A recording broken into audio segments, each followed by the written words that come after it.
Never ईट alone. क्या आपको भी मेरी तरह यही लगता है कि जिंदगी में हमने अब तक जो भी हासिल किया है वो सिर्फ अपने बलबूते पर ही हासिल किया है? क्यों कभी कभी हमें लोगों से जुड़ने के बजाय अकेला रहना अच्छा लगता है?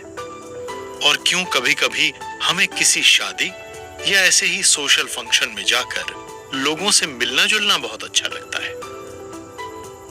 कुछ समय पहले मुझे ऐसा ही लगता था कि हम जो कुछ भी अपनी जिंदगी में हासिल करते हैं उसका 80% से ज्यादा क्रेडिट हमें खुद को ही जाना चाहिए, क्योंकि हम उसके लिए जी तोड़ मेहनत जो करते हैं। बहुत बाद में आखिरकार मुझे ये एक्सेप्ट करना पड़ा कि इंसान चाहे जो कुछ कर ले, लेकिन ये बात तो सच है कि दुनिया का कोई भी इंसान केवल अकेले अपने दम पर सारे काम नहीं कर सकता। उसे अपने आसपास लोगों की और उनके साथ की जरूरत पड़ती ही है। यहाँ तक कि अगर हम में से किसी ने अपनी जिंदगी के हर स्ट्रगल को अपने दम पर पार किया है, तब भी उस रास्ते में कोई ना कोई एक ऐसा शख्स जरूर होता है जिसने जाने अनजाने में हमारी मदद की होती है। इस बात को गहराई से समझना बहुत जरूरी है कि रिश्तों को जोड़ना और उन्हें समझदारी से मेंटेन कर रखना हमारे लिए जिंदगी में कितना कुछ कर सकता है। हम में से हर कोई जिंदगी में कुछ ना कुछ हासिल करना चाहता है और हासिल करता भी है। फिर भी आप भी मेरी तरह इस बात को एक्सेप्ट तो करेंगे ही कि जिंदगी में हमें जो चाहिए वो सब हासिल कर पाना इतना आसान नहीं होता। ये आसान इसलिए भी नहीं होता क्योंकि हमें अपने मन का कुछ हासिल करने के लिए दूसरों की खुशी का भी ख्याल रखना पड़ता है, और अपनी खुशी के साथ दूसरों की खुशी का ध्यान रखना थोड़ा मुश्किल होता है। और ये मुश्किल इसलिए होता है क्योंकि लगातार उन सभी लोगों से संपर्क बनाए रखना टाइम कंज्यूमिंग होने के साथ साथ इमोशनल एक्सपर्टीज होना भी मांग लेता है। दुनिया में कुछ लोग ऐसे होते हैं जो केवल जरूरत पड़ने पर ही संपर्क में आते हैं और काम हो जाने पर भूल भी जाते हैं। ऐसे लोगों की गिनती आपके पास भी होगी और आप भी ऐसे लोगों से बचने की कोशिश जरूर करते होंगे। यहाँ मुद्दे की बात यह नहीं है कि दूसरे लोग क्या करते हैं। मुद्दे की बात तो यह है कि हम अपने सर्कल में आने वाले लोगों के साथ कैसे जुड़े रहते हैं और कैसे हमारे रिश्ते ही हमारे सपनों को पूरा करने में मदद करते हैं। जिंदगी कभी एक सी नहीं होती और हमेशा नए नए अनुभव करवाती रहती है।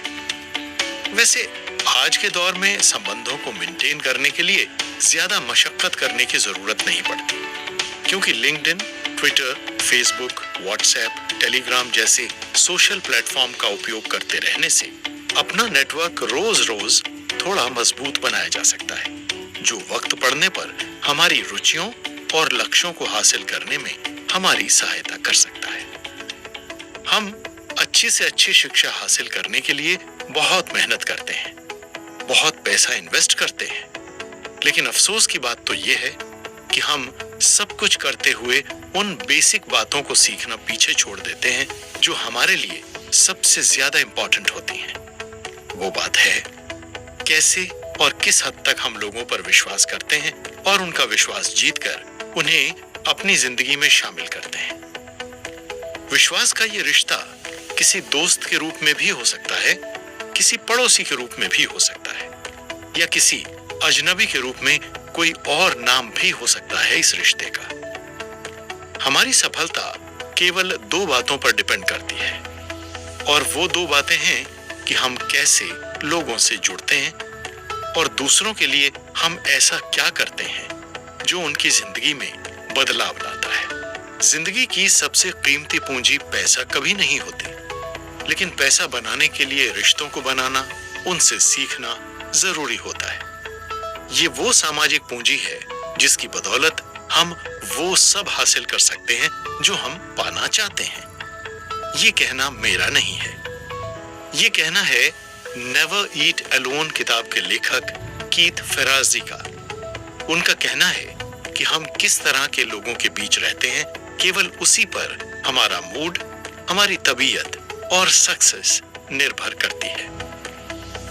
नेवर ईट अलोन किताब की इस समरी में हम बहुत सी ऐसी बातें जानेंगे जो हमें हमारी सोशल संपत्ति यानी कि रिलेशंस डेवलप और मेंटेन करने में हमें मदद रूप तो होगी ही, साथ ही हमें ये भी जानने को मिलेगा कि कैसे हम अपने जीवन में मनचाही हर वो चीज या सपना हासिल कर सकते हैं जिसके पूरा होने का हम वर्षों से इंतजार कर रहे होते हैं। Power of relationship. जिंदगी में हम सभी आगे बढ़ना चाहते हैं और आगे बढ़ने के लिए हमारी जिंदगी में परिवार, रिश्ते, नातेदारों और दोस्तों का बड़ा योगदान होता है। अमेरिकन लेखक मार्गरेट व्हीटली ने एक बार कहा था, रिश्ते जिंदगी की सबसे कीमती पूंजी हैं। हमारी जिंदगी में सब कुछ केवल इसलिए मौजूद है क्योंकि रिश्तों की ये पूंजी हर जगह मौजूद होती है। हम अकेले सब कुछ करने का ढोंग भले ही कर लें, लेकिन सच तो ये है कि दुनिया का कोई भी इंसान अकेला जी ही नहीं सकता। अकेलापन धीमे जहर की तरह होता है जो इंसान की उम्र को कम कर देता है। इंसान की जिंदगी में जब मुश्किलें आती हैं या वो पर्याप्त पैसों के अभाव में अपनी जिंदगी जीने को मजबूर होता है तो अक्सर वो खुद को अकेला महसूस करने लगता है। ये अकेलापन रिश्तों को पनपने नहीं देता है। नेवर ईट अलोन के लेखक कीथ अपनी निजी जिंदगी के बारे में बताते हुए कहते हैं कि बचपन में उन्हें बहुत ही ज्यादा फाइनेंशियल प्रॉब्लम्स का सामना करना पड़ा था। उनके पिता एक मिल में काम करते थे और वीकेंड्स में घर के खर्च को पूरा करने के लिए ज्यादा पैसा कमाने के लिए वो कंस्ट्रक्शन का काम भी किया करते थे। उनकी माँ दूसरे लोगों के यहाँ काम करने जाती थी। गरीबी और अभावों के बीच भी लेखक को अच्छी शिक्षा दिलवाने के लिए उनके मम्मी पापा खुद अपनी जरूरतों को पूरी न कर उनकी शिक्षा के लिए पैसा बचाते थे। वो उन्हें शहर के सबसे अच्छे स्कूल में पढ़ने भेजते थे। उनकी मम्मी उन्हें जब प्राइवेट एलिमेंट्री स्कूल में छोड़ने और लेने जाती थी तो उनके सहपाठी उनकी गरीबी और उन्हें सस्ते कपड़े पहने देखकर चिढ़ाते थे। उन्हें बुरा लगता था और वो अपनी इंसल्ट से बचने के लिए सबसे दूरी बनाकर रहते थे।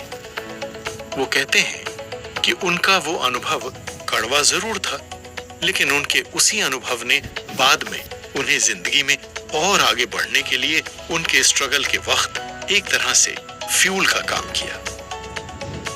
उन्हें बहुत जल्दी ही समझ आ गया था कि जिंदगी में कुछ होने और न होने के बीच बहुत ही पतली लाइन होती है।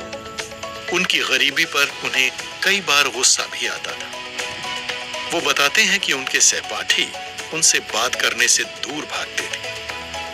उन्हें कोई भाव नहीं देता था, सब उन्हें इग्नोर करते थे। इससे लेखक को बहुत ज्यादा इंसल्टिंग फील होता था, लेकिन दूसरी तरफ ये फीलिंग्स उन्हें अपनी पहचान बनाने के लिए ज्यादा मेहनत करने को प्रेरित करती थी। वो आगे कहते हैं कि जब उन्होंने हार्वर्ड बिजनेस स्कूल में प्रवेश लिया था, तब वो खुद को दूसरे स्टूडेंट से अलग महसूस करते थे।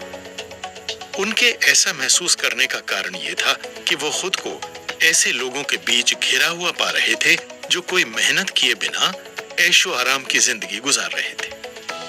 कीथ को इस बात से दिलासा मिलता था कि अमीर न होने के बावजूद वो उन लोगों से एक कदम आगे थे, क्योंकि उनमें चीजों को गहराई से समझने की समझ थी।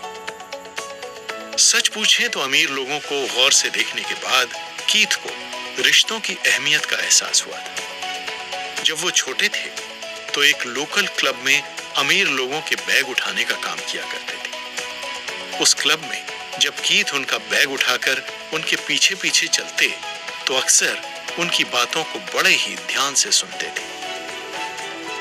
वो लोग आपस में एक दूसरे की मदद करने के बारे में ही बातें किया करते थे, जैसे कि कैसे किसी ने अपने नेटवर्क का उपयोग कर अपने दोस्त को जॉब दिलाने में मदद की, कैसे किसी ने बच्चों को आपसी जान पहचान से ही शहर के सबसे अच्छे स्कूल में एडमिशन दिला दिया।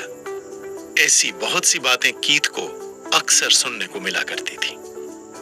कीथ समझ गए कि हम लोगों से जितने अच्छे कनेक्शन बनाते हैं हम उतने ही ज्यादा सक्सेसफुल होते हैं। इस नेटवर्क के जरिए ही अमीर और भी ज्यादा अमीर होते जाते हैं। जब हम लोगों से कनेक्शन बनाने की ट्रिक समझ जाते हैं, तब हम भी सक्सेसफुल हो जाते हैं और उस अमीर क्लब का हिस्सा बन जाते हैं। आप सुन रहे हैं कुकू एफएम पर आशीष दलाल द्वारा लिखी बुक समरी नेवर ईट अलोन, और मैं हूं अतुल आर्य। कुकू एफएम, सुने जो मन चाहे। इस बात को समझने के बाद कीथ कड़ी मेहनत करते रहे ताकि उन्हें पता चले कि बाद में नेटवर्क और पावर ऑफ रिलेशनशिप को कैसे यूज करना है। उसी कंट्री क्लब में आने वाली मिसेस पोलैंड कीथ से बहुत बातें करती थी, उन्हें सलाह मशवरा भी देती थी, जिससे कीथ की समझ और भी बढ़ने लगी थी। मिसेस पोलैंड अमीर घराने से थीं और कीथ उनका बैग उठाया करते थे। वो अक्सर लोगों के सामने कीथ की तारीफ करती, इस वजह से और लोग भी कीथ को अपना बैग उठाने का काम देने लगे थे। इससे उन्हें यह सीखने को मिला कि दुनिया के सारे संबंध लेने और देने के ऊपर ही बने होते हैं। इस हाथ ले और उस हाथ दे, मतलब एक दूसरे को सपोर्ट करते रहना और उनकी खुशी का ख्याल रखते हुए खुद भी खुश रहना। कंट्री क्लब के उस छोटे से काम ने उनके सोचने की दिशा ही बदल दी थी और फिर उन्होंने अपनी गरीबी पर चढ़ना बिल्कुल बंद कर दिया था।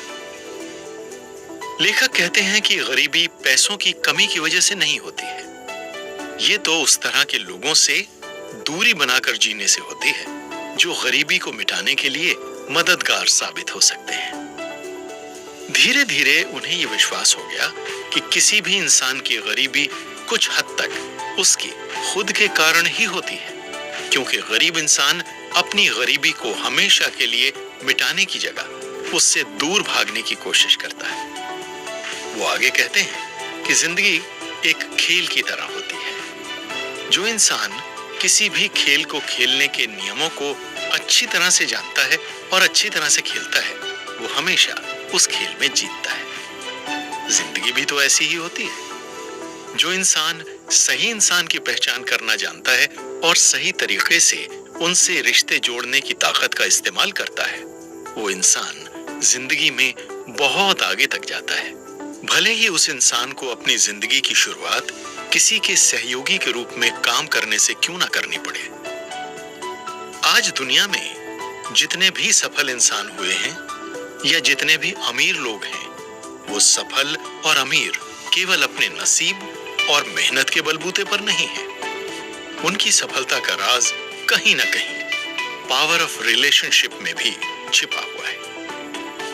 अपने अनुभवों के आधार पर लेखक ये स्वीकार करते हैं कि जीवन में अपने लक्ष्यों को प्राप्त करने के लिए ये बात बहुत ज्यादा मायने नहीं रखती कि हम कितने स्मार्ट हैं या हम कैसे दिखते हैं या हम कौन सी जन्मजात प्रतिभा के साथ पैदा हुए हैं।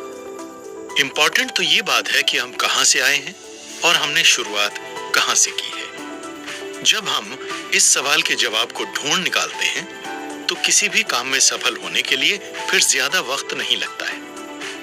लेकिन एक मिनट, ये सारी बातें सच होने के बावजूद सफलता की मंजिल तक कोई अकेला चलकर कभी नहीं पहुंच सकता।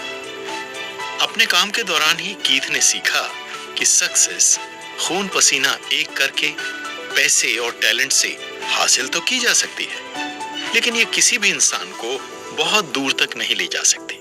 मिसेस पोलैंड ने कीथ को दान और मदद की ताकत के बारे में सिखाया था और ये भी बताया कि हम जब दूसरों की मदद करते हैं तो वो भी हमारी मदद करने के लिए आगे आते हैं। आम बोलचाल की भाषा में हम इसे लेन देन कह सकते हैं, लेकिन कीथ के लिए इसका मतलब था किसी की परवाह और देखरेख करना। जब हम एक दूसरे की परवाह करते हैं तो हम एक दूसरे के लिए आपस में काम करने और मदद करने के लिए भी तैयार हो जाते हैं। लेखक इस बात को पूरे विश्वास के साथ कहते हैं कि जब हम किसी की मदद करते हैं तो दूसरे लोग भी वक्त पड़ने पर हमारी मदद के लिए आगे आते हैं। एक दूसरे की मदद और एक दूसरे के बारे में अच्छा सोचकर केयर करते रहने से हमारे आसपास अच्छे लोगों का घेरा बन जाता है। अनुभव तो यही कहता है कि सबसे बड़ा सगा हमारा अपना पड़ोसी ही होता है, क्योंकि मुश्किल के वक्त हमारी मदद को हमारे पास पहुंचने वाला सबसे पहला इंसान वही होता है। लेकिन अगर हम अपने पड़ोसी से अच्छा संबंध बनाकर नहीं रखते, तो मुश्किल वक्त में हमारी मुश्किलें और ज्यादा बढ़ भी जाती हैं। लेखक के कहने का मतलब सिर्फ इतना ही है कि किसी भी क्षेत्र में सफलता पाने के लिए उस क्षेत्र से जुड़े लोगों और अपने आसपास के लोगों के साथ तालमेल बिठाकर चलना बहुत जरूरी होता है।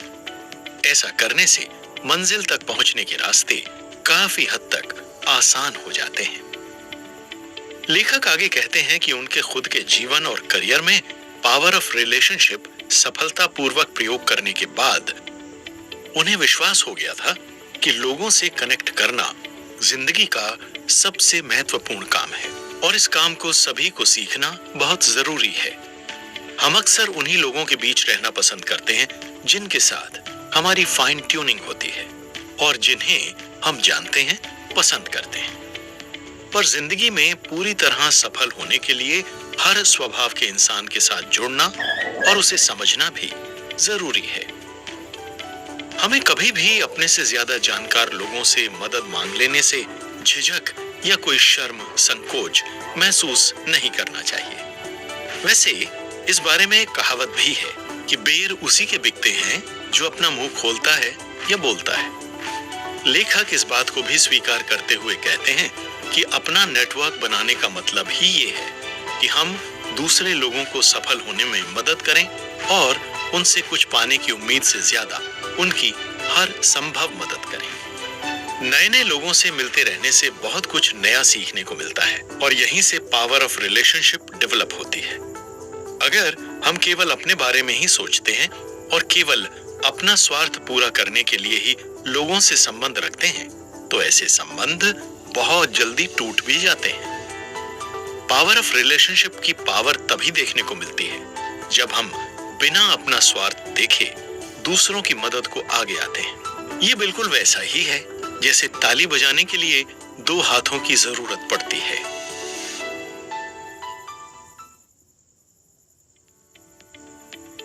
मदद करने और लेने का जादू। कोई भी इंसान अकेले प्रोग्रेस नहीं कर सकता। हमारी सफलता में कई लोगों का योगदान होता है। हर कोई जिसने कभी हमें सपोर्ट किया है या हमें प्रोत्साहन के दो बोल बोले हैं, वो सभी हमारी सफलता के साथी होते हैं। वर्षों पहले अमेरिकन इतिहासकार जॉर्ज बर्टन एडम्स की सफलता के बारे में कही ये बात आज भी उतनी ही सही है जितनी ये उस समय थी। जिंदगी में सबसे अधिक सफल होने के लिए क्या करना पड़ता है? सफल होने के लिए ऐसी कौन सी बात है जो ज्यादातर लोग नहीं जानते हैं? ये सवाल बार बार प्रयास करने के बाद भी चाही गई सफलता न मिलने पर हमारे मन में उठते हैं। इन्हीं सवालों के जवाब देते हुए लेखक कहते हैं कि सफल होने के लिए जिंदगी में केवल उदार होने की जरूरत पड़ती है। उदार होने का मतलब यहां एक दूसरे से हुए मनमुटाव को भूलकर सपोर्ट करते रहना है। जिंदगी में कई मौकों पर हमारे साथ धोखा होने पर हम अक्सर थोड़े से स्वार्थी हो जाते हैं और किसी से मदद मांगने और किसी को मदद करने से कतराने लगते हैं। लेखक हमें बताते हैं कि यहीं हम एक बहुत बड़ी गलती कर बैठते हैं। जब तक हम खुले दिल से मदद मांगने के लिए उतने तैयार नहीं हो जाते जितना हम देने की क्षमता रखते हैं, तो हम सफलता पाने के केवल आधे हिस्से पर ही काम कर रहे होते हैं। पिछले 10 वर्षों में न्यूरोसाइंटिस्ट, मनोवैज्ञानिक और अर्थशास्त्रियों ने यह समझने का प्रयास किया है कि हम में से केवल कुछ ही लोग पूरी तरह से खुशहाल और स्वस्थ जीवन क्यों जी पाते हैं और दूसरे क्यों नहीं। इसका जवाब साफ है कि जो लोग ज्यादा तनाव महसूस करते हैं वो दूसरों से जुड़े नहीं होते हैं। वो अपनी मन की बात किसी से कह नहीं पाते। वो न तो मदद मांग पाते हैं और न ही किसी की मदद कर पाते हैं। जिन लोगों के पास इंडिपेंडेंटली सोचने की और लोगों से मिलने जुलने की स्किल नहीं होती, वो अच्छे लीडर या टीम प्लेयर नहीं बन पाते और अपने कार्य क्षेत्र में अक्सर ऐसे लोग ही स्ट्रगल करते हैं। रिश्ते तो मांसपेशियों की तरह होते हैं, जितना अधिक हम इन पर काम करते हैं वो वक्त के साथ उतने ही मजबूत होते जाते हैं। रिश्ते बनाने का एक गोल्डन रूल ये भी होता है कि हमें लगातार अपने से जुड़े लोगों के संपर्क में रहना चाहिए। अपने कनेक्शन के नेटवर्क में हमेशा एक्टिव बने रहने से हम उनके साथ अपने रिश्तों को अच्छा और ज्यादा मजबूत बनाते हैं। यहाँ गौर करने लायक बात यह है कि कीथ के कई कनेक्शन आगे चलकर जिंदगी भर की दोस्ती में बदल गए थे। कोई भी शख्स जो कई इंपॉर्टेंट लोगों को जानता है, वो अपने उस कनेक्शन को सालों तक अच्छा और मजबूत बनाने में अपना समय देता है। बेशक जिसने भी जिंदगी में कोई मुकाम हासिल किया है वो अपनी मेहनत से किया है, लेकिन कनेक्शन का भी इसमें कहीं ना कहीं हाथ होता है। लेखक आगे कहते हैं कि विश्वास से रिश्ते मजबूत बनते हैं। विश्वास के बलबूते पर ही हमारे ज्यादातर काम होते हैं। लेकिन सबसे बड़ा सवाल यह है कि अनजान लोगों से विश्वास कैसे हासिल किया जाए। जवाब बड़ा सिंपल है। हम अनजान लोगों से यह पूछकर विश्वास हासिल कर सकते हैं कि हम उनकी क्या हेल्प कर सकते हैं या उनके लिए क्या कर सकते हैं। जरूरत केवल एक संवाद शुरू करने की ही होती है। लेखक ये भी कहते हैं कि हम केवल अपने अनुभव की बदौलत ही बुरे वक्त से बाहर नहीं निकल सकते। बुरे वक्त में केवल हमारी कड़ी मेहनत या प्रतिभा से काम नहीं चलता। इसके लिए हमें दोस्त, रिश्तेदार, पड़ोसी, जान पहचान वालों की बहुत जरूरत होती है। यदि हम नौकरी की तलाश कर रहे हैं या कोई बिजनेस डेवलप कर रहे हैं या ज्यादा पैसा बनाने के लिए कुछ करने की सोच रहे हैं, तो इसे पाने के लिए हमारे लिए केवल एक निश्चित, सफल और सुरक्षित स्थान है हमारे दोस्त, सहयोगी और उनका सर्कल। दूसरों के साथ हमारे संबंध हमारी सबसे बेहतरीन और सबसे विश्वसनीय अभिव्यक्ति होती है। कीथ अपने बचपन को याद करते हुए कहते हैं कि अगर उस एक इंसान ने उनकी मदद नहीं की होती तो उन्हें शहर के सबसे अच्छे प्राइवेट स्कूल में स्कॉलरशिप कभी नहीं मिलती। वो इंसान थे एलेक्स मैकेना, उस कंपनी के सीईओ जहां कीथ के पिता एक स्टील वर्कर के रूप में काम करते थे।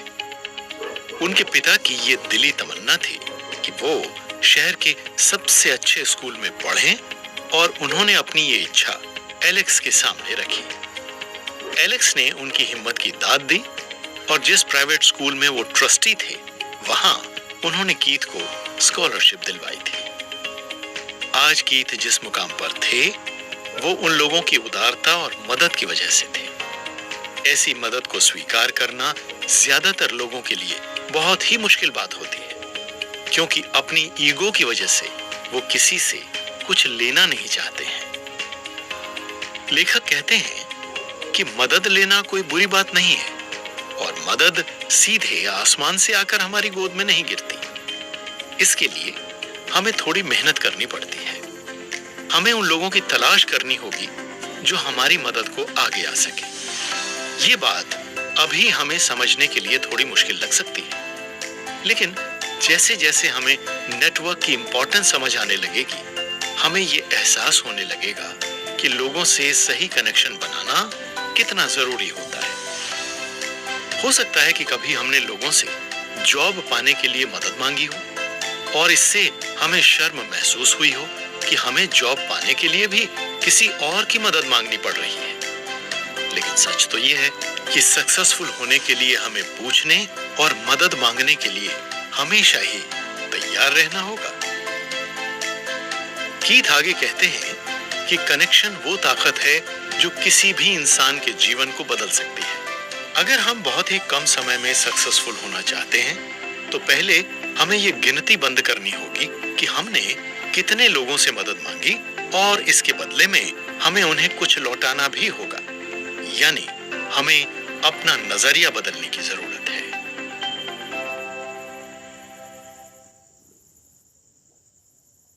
हमारा पैशन पैशन और ब्लू फ्लेम।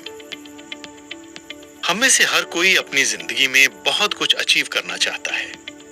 हमारे ढेरों सपने होते हैं, जैसे कि अच्छी लाइफस्टाइल को मेंटेन करना, या अपने जॉब में और आगे बढ़ना, या ज्यादा पैसा कमाना, या फिर अच्छे दोस्त बनाना। ये सब भी किसी न किसी के लिए एक सपना हो सकता है।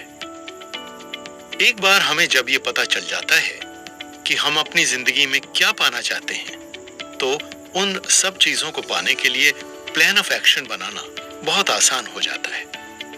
अब जब बात प्लान ऑफ एक्शन और गोल सेटिंग की निकली ही है, तो लेखक ये कहते हैं कि इस विषय को लेकर अब तक काफी कुछ कहा सुना जा चुका है। इसलिए वो इस विषय को इंपॉर्टेंस देते हुए ये बताते हैं कि वो खुद कैसे सफल होने के लिए गोल सेट करते हैं और उन्हें एग्जीक्यूट करने के लिए वो क्या करते हैं।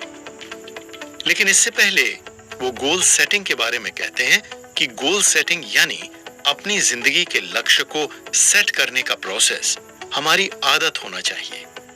यदि हम ऐसा नहीं कर पाते हैं तो हमारे सारे सपने एक एक कर बिखर कर टूट जाते हैं। लेखक आगे कहते हैं कि जिंदगी में कुछ भी हासिल करने के लिए हमें अपने पैशन को तलाशना बहुत जरूरी है। अगर हमें अपने पैशन के बारे में अच्छी तरह से पता होता है तो हमारे लिए लक्ष्य बनाना बहुत ही आसान हो जाता है। गोल यानी लक्ष्य के बारे में और ज्यादा बताते हुए वो कहते हैं कि हमारे जीवन के लक्ष्य वो सपने हैं जिनकी एक निश्चित डेडलाइन होती है। अपने लक्ष्यों को डिसाइड करने से पहले हमें अपने उन सपनों के बारे में भी पता होना चाहिए जिन्हें हम कभी न कभी साकार करना चाहते हैं। अगर हम अपने सपनों को गंभीरता से नहीं लेते तो ये भी हो सकता है कि एक वक्त के बाद हम वहां पहुंच जाएं जहां हम जाना ही नहीं चाहते थे। एक रिसर्च के आधार पर लेखक ये बताते हैं कि दुनिया के लगभग 50% लोग अपने काम से खुश नहीं होते। हालांकि वो जो भी काम कर रहे होते हैं उसे वो अच्छी तरह से कर रहे होते हैं, लेकिन वो इस काम को एंजॉय नहीं कर पाते। हम ऐसी सिचुएशन में क्यों फंस जाते हैं जहां हम अपने काम को एंजॉय नहीं कर पाते? इस सवाल का जवाब ढूंढना कोई मुश्किल काम नहीं है। हम खुद ही अपने डिसीजंस पर गंभीरता से विचार नहीं करते और कई बार हम भी वही डिसीजन लेते हैं जो हमारा कोई परिचित, कोई दोस्त या पड़ोसी अपने लिए लेता है। हालांकि हम ये भूल जाते हैं कि जरूरी नहीं है कि जो डिसीजन दूसरों के लिए काम कर रहा हो वो हमारे लिए भी काम कर जाए। बहुत से ऐसे सवाल हैं जिनके बारे में हम कभी भी गंभीरता से नहीं सोचते और ये सोचते हैं कि जो होगा देखा जाएगा। जिंदगी की मुश्किलों से जूझते हुए क्या कभी हम ये सोचते हैं कि हमें क्या करना पसंद है और जो हमें पसंद नहीं है उसे हम क्यों कर रहे हैं? हम कौन सा काम बहुत अच्छे तरीके से कर लेते हैं? हमारे सपने क्यों नहीं पूरे होते? या उन्हें पूरा करने के लिए हमें कौन कौन सी बाधाओं से लड़ना पड़ता है? एक उम्र बीत जाने के बाद हम में से कोई भी इन सवालों के जवाब ढूंढने की कोशिश नहीं करता। उस वक्त हम जिंदगी नहीं जी रहे होते, बल्कि जिंदगी हमें हमारी रिस्पॉन्सिबिलिटीज को पूरा करने के लिए जीने को विवश कर रही होती है। बहुत से लोग इस बात को स्वीकार करते हैं कि उन्हें पता होता है वो क्या कर रहे हैं, लेकिन उन्हें क्या करना चाहिए ये पता करने के लिए वक्त निकालना उन्हें वक्त की बर्बादी करने जैसा लगता है। हम सभी के पास हमारी अपनी भावनाएं हैं, कुछ विशेषताएं हैं और कुछ कमियां भी। कभी कभी इनसिक्योरिटी फील होने से हमें डर भी लगता है। सभी कुछ हमारे अंदर ही होता है। जरूरत केवल हमें हमारी प्रतिभा और इच्छाओं के बीच जो कॉमन जगह होती है उसे पहचानने की होती है।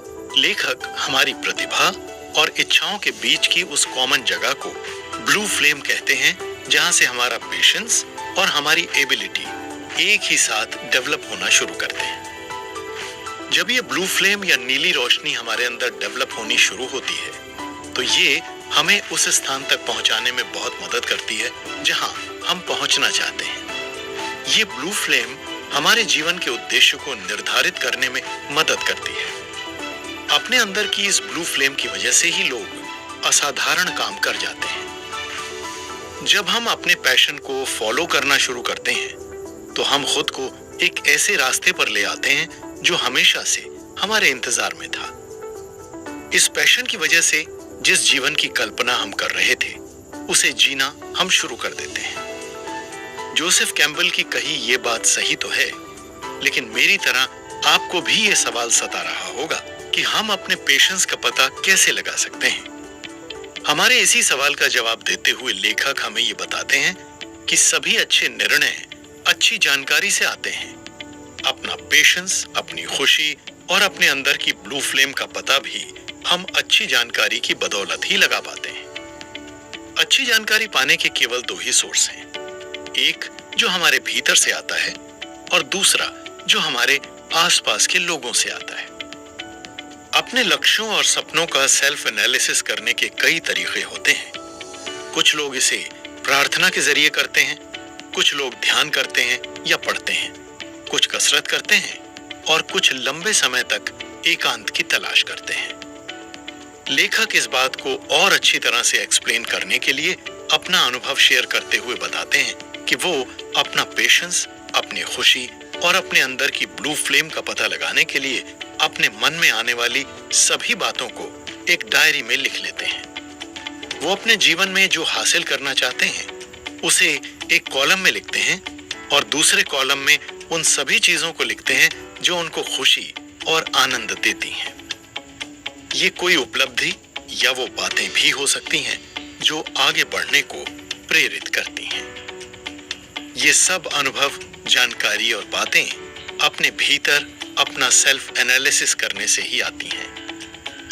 इसके बाद लेखक कहते हैं कि अपने भीतर की आवाज का पता लगाने के बाद अपने आसपास के उन लोगों से हमें ये पूछना चाहिए कि वो हमारे बारे में क्या सोचते हैं और उनके अनुसार हमारी सबसे बड़ी ताकत और कमजोरियां क्या-क्या हैं।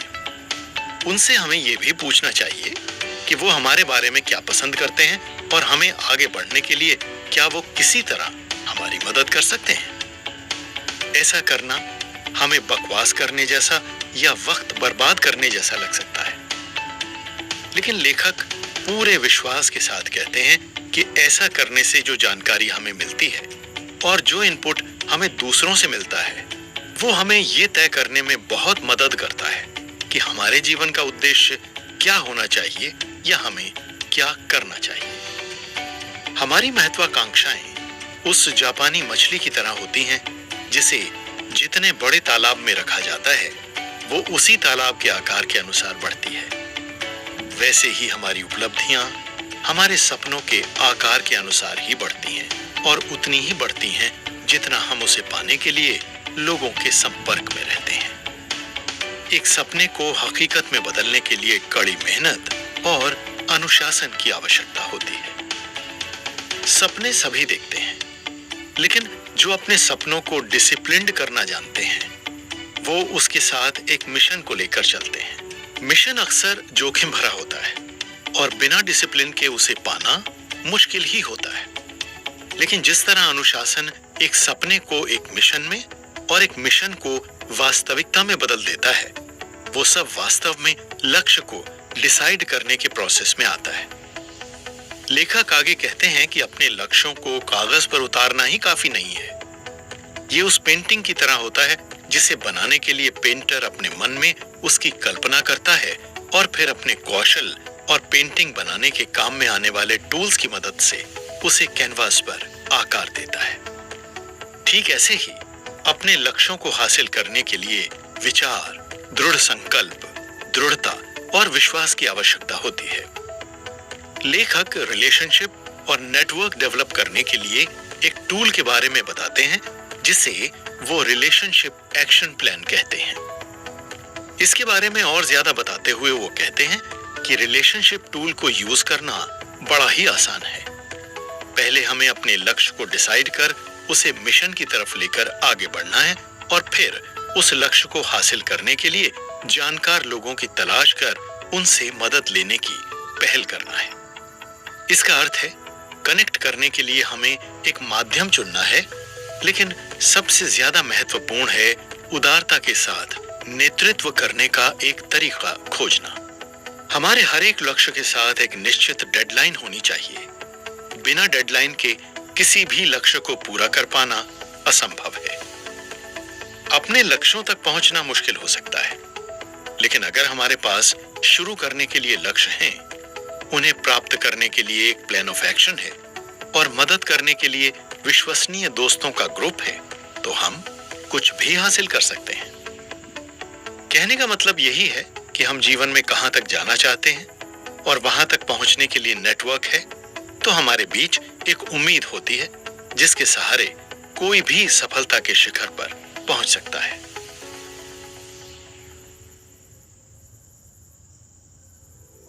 हमारा डर और संभावनाएं। अमेरिकन ऑथर मिच एल्बॉम का कहना है कि हमें उन लोगों का एक छोटा सा ग्रुप बनाना चाहिए जिन्हें हम प्यार करते हैं और जो हमसे प्यार करते हैं। दोस्तों, कहने वालों ने तो नेटवर्किंग के बारे में बहुत कुछ कहा है, लेकिन बहुत से लोग इसका जाने अनजाने में गलत तरीके से इस्तेमाल करते हैं।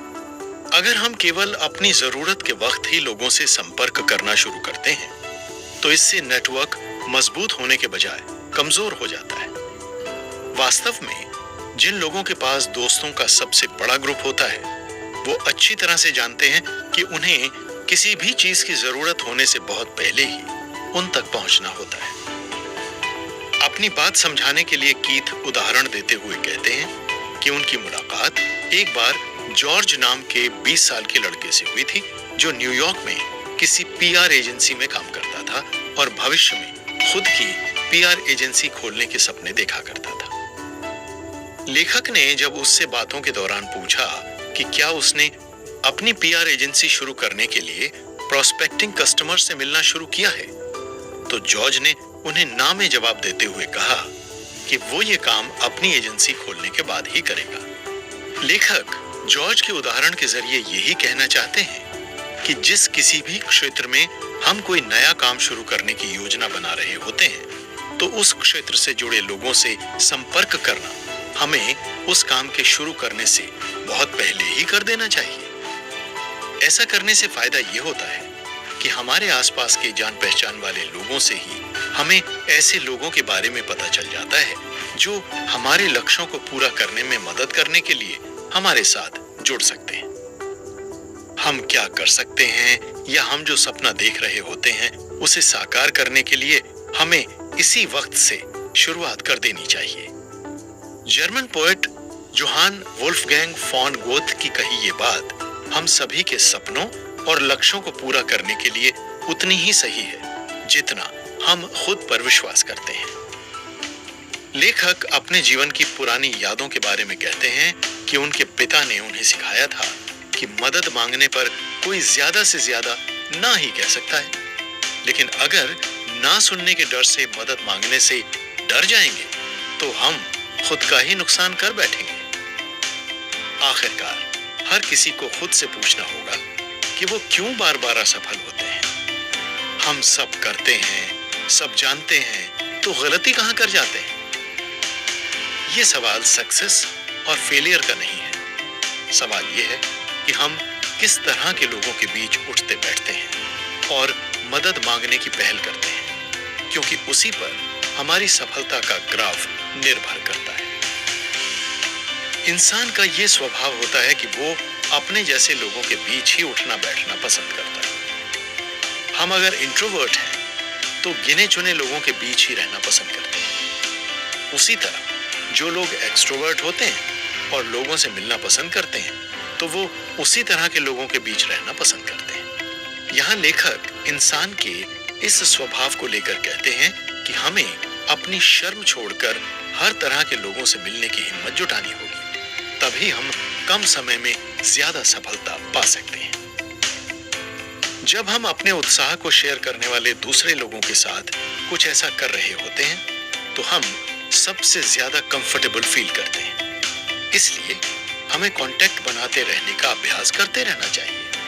इस तरह नए संपर्क बनाने से दूसरों तक पहुंचने की संभावनाएं बढ़ेंगी। लेखक अपना नेटवर्क तेजी से बढ़ाने के लिए एक ट्रिक बताते हुए कहते हैं कि हमें सप्ताह में कम से कम एक नए इंसान से पहचान करनी चाहिए। ये काम शुरू में थोड़ा मुश्किल और अनकंफर्टेबल लग सकता है, लेकिन शुरुआत कहीं से तो करनी ही होगी। डर हमें और ज्यादा कमजोर बना देता है। एक बार जब हम ये महसूस करने लगते हैं कि पीछे हटने का कोई फायदा नहीं है, तो हर स्थिति और हर इंसान, चाहे वो हमारी पहुंच से कितना भी दूर क्यों ना हो, वो सफलता पाने का सोर्स बन जाते हैं। लेखक आगे बताते हैं कि अनजान लोगों से हम जो भी बात करें उसे पूरे जोश के साथ कहें और ये निश्चित करें कि हम सामने वाले को भी बोलने का मौका दें। यदि हम अनजान लोगों से कनेक्ट करते समय दोस्त नहीं बना पा रहे हैं, तो हम खुद सफल होने के एक सबसे महत्वपूर्ण प्रयास को अपने से दूर कर रहे होते हैं। लेखक आगे कुछ सवाल जवाब करते हुए कहते हैं कि हम सभी ने अपने स्कूल, कॉलेज में बहुत से एग्जाम्स दिए हैं, लेकिन क्या हमें वो फीलिंग याद है जब हम किसी ऐसे एग्जाम के लिए बैठे हों जिसके लिए हमने केवल 1 घंटा ही पढ़ाई की है, या फिर बिना तैयारी के एग्जाम देने का रिजल्ट कितना बुरा आया।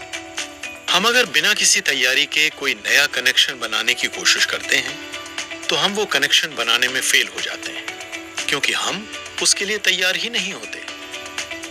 मोटिवेशनल स्पीकर रॉबर्ट एच शूलर ने एक बार कहा था कि शानदार उपलब्धि पाने के लिए हमें शानदार तैयारी पहले से करनी होती है। कीथ का भी कुछ ऐसा ही मानना है कि बिना किसी पूर्व तैयारी के अगर हम खास लोगों से मिलते हैं, तो उस मुलाकात से ज्यादा फायदा होने की गुंजाइश कम ही होती है। अगर हम किसी ऐसे इंसान से मिलकर उसे अपने नेटवर्क का हिस्सा बनाना चाहते हैं जो खुद पहले से काफी स्ट्रांग है और जिसका अपने क्षेत्र में दबदबा है, तो उस इंसान से मिलने से पहले हमें थोड़ी बहुत तैयारी कर लेनी चाहिए। कीथ को जब भी ऐसे लोगों से मिलने का मौका मिलता जिनके साथ वो कनेक्शन बनाना चाहते थे, तो वो उनके बारे में कुछ ना कुछ रिसर्च जरूर करते हैं। ऐसा हमें भी करना चाहिए। हम जिन लोगों से मिलने वाले हैं उनके बारे में हमें एक समरी बनानी चाहिए, जैसे कि वो किस तरह के लोग हैं, उन्हें क्या करना अच्छा लगता है। ये ऐसे सवाल हैं जो हमें उस इंसान को अच्छी तरह से जानने और समझने में मदद करते हैं। आजकल किसी के बारे में इतनी जानकारी निकालना काफी आसान हो गया है, क्योंकि अब हर इंफॉर्मेशन ऑनलाइन मिल जाती है। फेसबुक, इंस्टाग्राम, ट्विटर, लिंक्डइन, कई ऐसे ऑनलाइन प्लेटफॉर्म हैं जहां से हमें किसी के बारे में ये इंफॉर्मेशन मिल सकती है। जब हम कुछ समय रिसर्च कर मिलने वाले इंसान के बारे में कुछ जानकारी निकाल लेते हैं, तो हम उनसे गलत सवाल पूछने में टाइम बर्बाद नहीं करते। किसी से भी मिलने और उनसे बात करने का जो वक्त होता है वो बहुत कम होता है। इसलिए हमें इस बात का ध्यान रखना चाहिए कि कनेक्शन बनाने का ये मतलब नहीं है कि हम कितने ज्यादा कनेक्शन बना सकते हैं, बल्कि हम कितने अच्छे कनेक्शन बना सकते हैं। ये बात सबसे ज्यादा इंपॉर्टेंट होती है।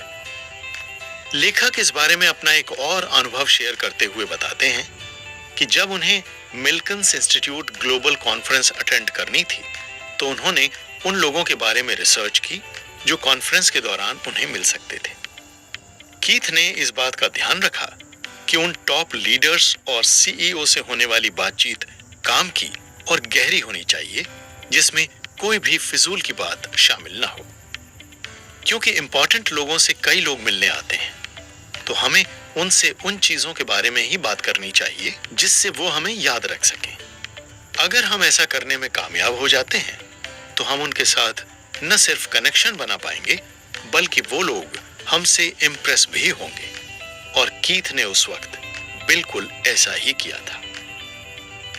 जब उन्हें पता चला कि जॉन पेपर्स उस प्रोग्राम को अटेंड करने वाले थे, तो उन्होंने उनके बारे में रिसर्च की।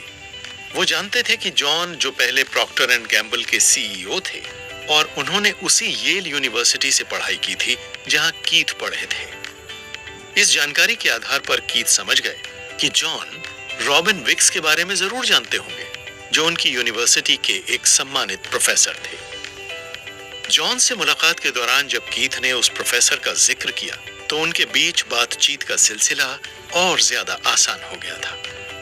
बस थोड़ी रिसर्च की मदद से कीथ ने जॉन का ध्यान अपनी तरफ खींच लिया था। उनके बीच काफी देर तक बातचीत होती रही और जॉन के लिए वो एक यादगार मुलाकात बन गई। फिर वो काफी लंबे समय तक कीथ के संपर्क में रहे और जॉन ने कई बार कीथ को उनकी कंपनी के लिए सलाह देकर मदद भी की।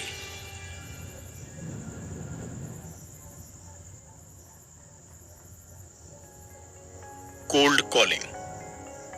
कीथ आगे बताते हैं कि लोगों से कनेक्शन बनाते वक्त ऐसी सिचुएशन भी आती है जब हमें लोगों को कोल्ड कॉल करना होता है। कोल्ड कॉल मतलब उन लोगों से कॉल कर बातें करना जिन्हें हम बिल्कुल भी नहीं जानते। अक्सर सेल्समैन कोल्ड कॉल का इस्तेमाल करते हैं जहां उन्हें अजनबियों को फोन कर अपना प्रोडक्ट या सर्विस खरीदने के लिए राजी करना पड़ता है। कई लोगों के लिए कोल्ड कॉलिंग एक डरावने सपने जैसा होता है, लेकिन सबसे अच्छा तो यही है कि हमें इसे एक मौके और चैलेंज के रूप में देखना चाहिए। हो सकता है हमारे इस प्रयास में हमें कई बार रिजेक्शन का सामना करना पड़े, लेकिन ऐसी सिचुएशन में हमारा ये सोचना गलत हो सकता है कि इससे हमें कुछ नहीं मिलेगा। अजनबियों को कॉल कर उनसे रिक्वेस्ट करना एक बेहद मुश्किल काम है, लेकिन इसे आसान बनाने की कुछ टेक्निक्स लेखक बताते हैं। कोल्ड कॉलिंग इतनी मुश्किल इसलिए है क्योंकि हमारे पास बात करने की ऐसी कोई ठोस वजह नहीं होती जिससे सामने वाला इंसान हमारी बात सुने। इसलिए अपनी कॉल को आसान बनाने के लिए हमें किसी ऐसे इंसान का जिक्र करना चाहिए जिसे हम दोनों जानते हों, जैसे कोई म्यूचुअल फ्रेंड या कोई इंस्टीट्यूट जहां से हम दोनों पढ़ चुके हों। कीथ ने ऐसा तब किया था जब उन्होंने वेबएमडी के फाउंडर जेफ आर्नोल्ड को सोनी कंपनी के संपर्क में लाने में मदद की थी। जेफ सोनी के साथ मिलकर एक प्रोडक्ट लॉन्च करना चाहते थे, लेकिन वो नहीं जानते थे कि ये कैसे किया जाए। कीथ ने उस समय सोनी के सीईओ तक पहुंचने की कोशिश की, लेकिन जैसा कि अक्सर होता है वो इतने बिजी थे कि उन तक पहुंचना नामुमकिन लग रहा था। इसलिए कीथ ने अपने कनेक्शन का इस्तेमाल करके ये काम अपने तरीके से किया। ब्रांड बज एक मार्केटिंग एजेंसी थी जिनके टॉप क्लाइंट्स में से एक सोनी भी था। कीथ ब्रांड बज के सीईओ जॉन पार्टेला को जानते थे, इसलिए उन्होंने जॉन से बात की और जॉन ने सोनी के मीडिया एंड एंटरटेनमेंट स्ट्रेटजीज के हेड सर्ज से उनकी बात करवाई। सर्ज भी बहुत बिजी थे, लेकिन उन्होंने कीथ की बात सिर्फ इसलिए सुनी क्योंकि उन्होंने जॉन के नाम का जिक्र किया था। तब जाकर सर्ज ने कीथ की बात को ध्यान से सुना, क्योंकि कॉमन कनेक्शन से उन्हें कीथ पर भरोसा हो गया था। इस कनेक्शन की मदद से जेफ को सोनी के साथ डील मिल गई। कोल्ड कॉलिंग करते वक्त हम सामने वाले को जो वैल्यू देने वाले हैं उसके बारे में हमें बताना चाहिए। हम उनके लिए क्या कर सकते हैं और उनकी कंपनी की सक्सेस को कैसे बढ़ा सकते हैं, ये भी हमें बताना चाहिए। हमें अपनी बात कम और आसान शब्दों में कहनी चाहिए और सामने वाले को भी बोलने का मौका देना चाहिए। अगर सिर्फ हम ही बोलते रहेंगे तो सामने वाले को हमारी बातों में बिल्कुल भी दिलचस्पी नहीं होगी। हमें इस बात को हमेशा याद रखना चाहिए कि हमारा मकसद सिर्फ उनसे कुछ लेना नहीं है, बल्कि एक कनेक्शन बनाना भी है। लॉन्ग टर्म कनेक्शन बनाने के लिए हमें सबसे पहले उन लोगों पर अटेंशन देना चाहिए जो पहले से ही हमारे नेटवर्क का हिस्सा हैं। कई दफा हमें खुद ही नहीं पता होता कि हमारे सोशल नेटवर्क में हमसे कितने और कौन से क्षेत्र के लोग जुड़े होते हैं। हम जैसे जैसे अपनी जिंदगी में आगे बढ़ते जाते हैं, वैसे वैसे हम हमारे परिचय में आने वाले बहुत से लोगों को भूलते जाते हैं और नए कनेक्शन बनाते जाते हैं।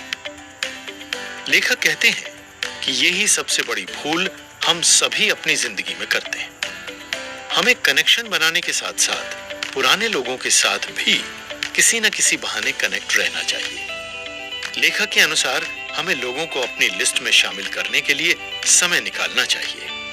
ये लोग हमारे रिश्तेदार, हमारे लाइफ पार्टनर के रिश्तेदार, हमारे वर्तमान और पास्ट के कुलीग, बच्चों के दोस्तों के पेरेंट्स, पड़ोसी के दोस्त और रिश्तेदार भी हो सकते हैं। जिन लोगों के साथ हमने स्कूल और कॉलेज की पढ़ाई की थी, हमारे शिक्षक और प्रोफेसर्स, वो लोग जिनके साथ हम फेसबुक पर इंटरैक्ट करते हैं, ये लिस्ट बहुत लंबी हो सकती है। इसलिए लेखक हमें हमारे कनेक्शन को पावरफुल बनाने के लिए सलाह देते हैं कि हमें सारे नाम इकट्ठा करके एक डेटाबेस बनाना चाहिए और उनसे संपर्क में रहना चाहिए। नेटवर्क बॉलीवुड की किसी सेलिब्रिटी के समान होता है। इस पर समय समय पर ध्यान नहीं दिया तो हमारा बनाया हुआ नेटवर्क कमजोर होकर इनविजिबल हो सकता है। इसका मतलब है कि हमें हमेशा दूसरों के संपर्क में रहना चाहिए।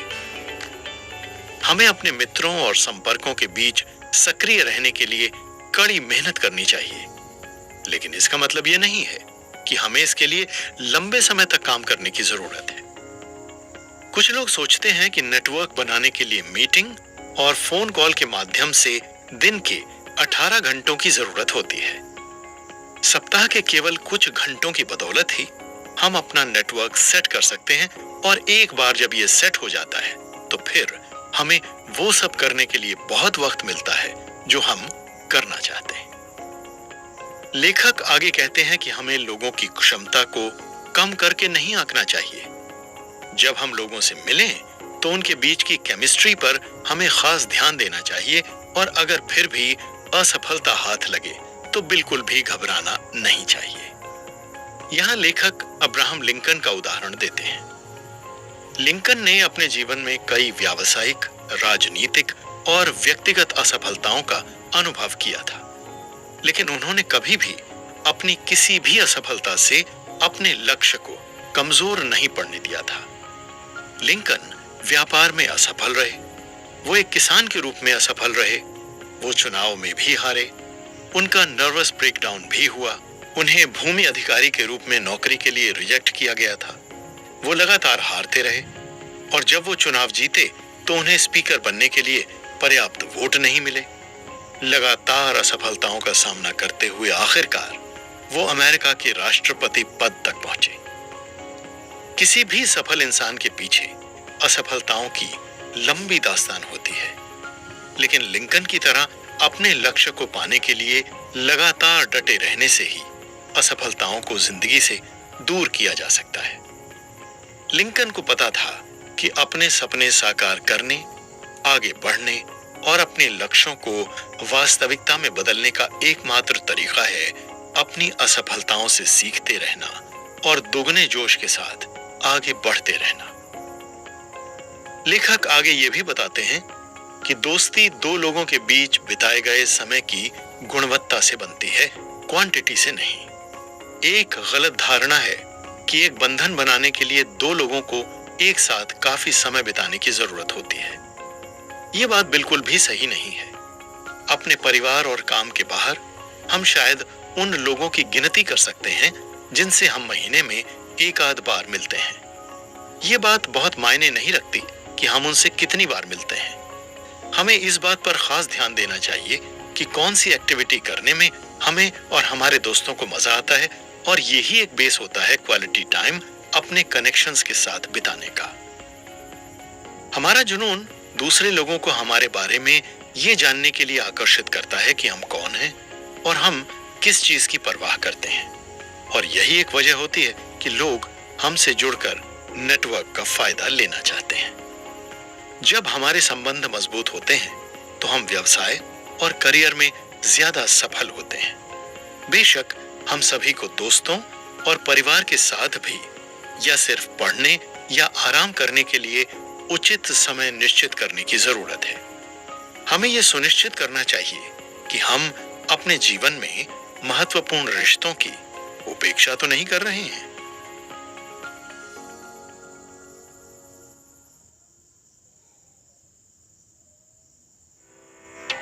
छोटी सी बात, हमारे साथ ये कई बार होता है जब हम कभी किसी ऐसे इंसान से मिलते हैं जिससे हम पहले भी कभी मिल चुके होते हैं, लेकिन हमें उसका नाम याद नहीं आता।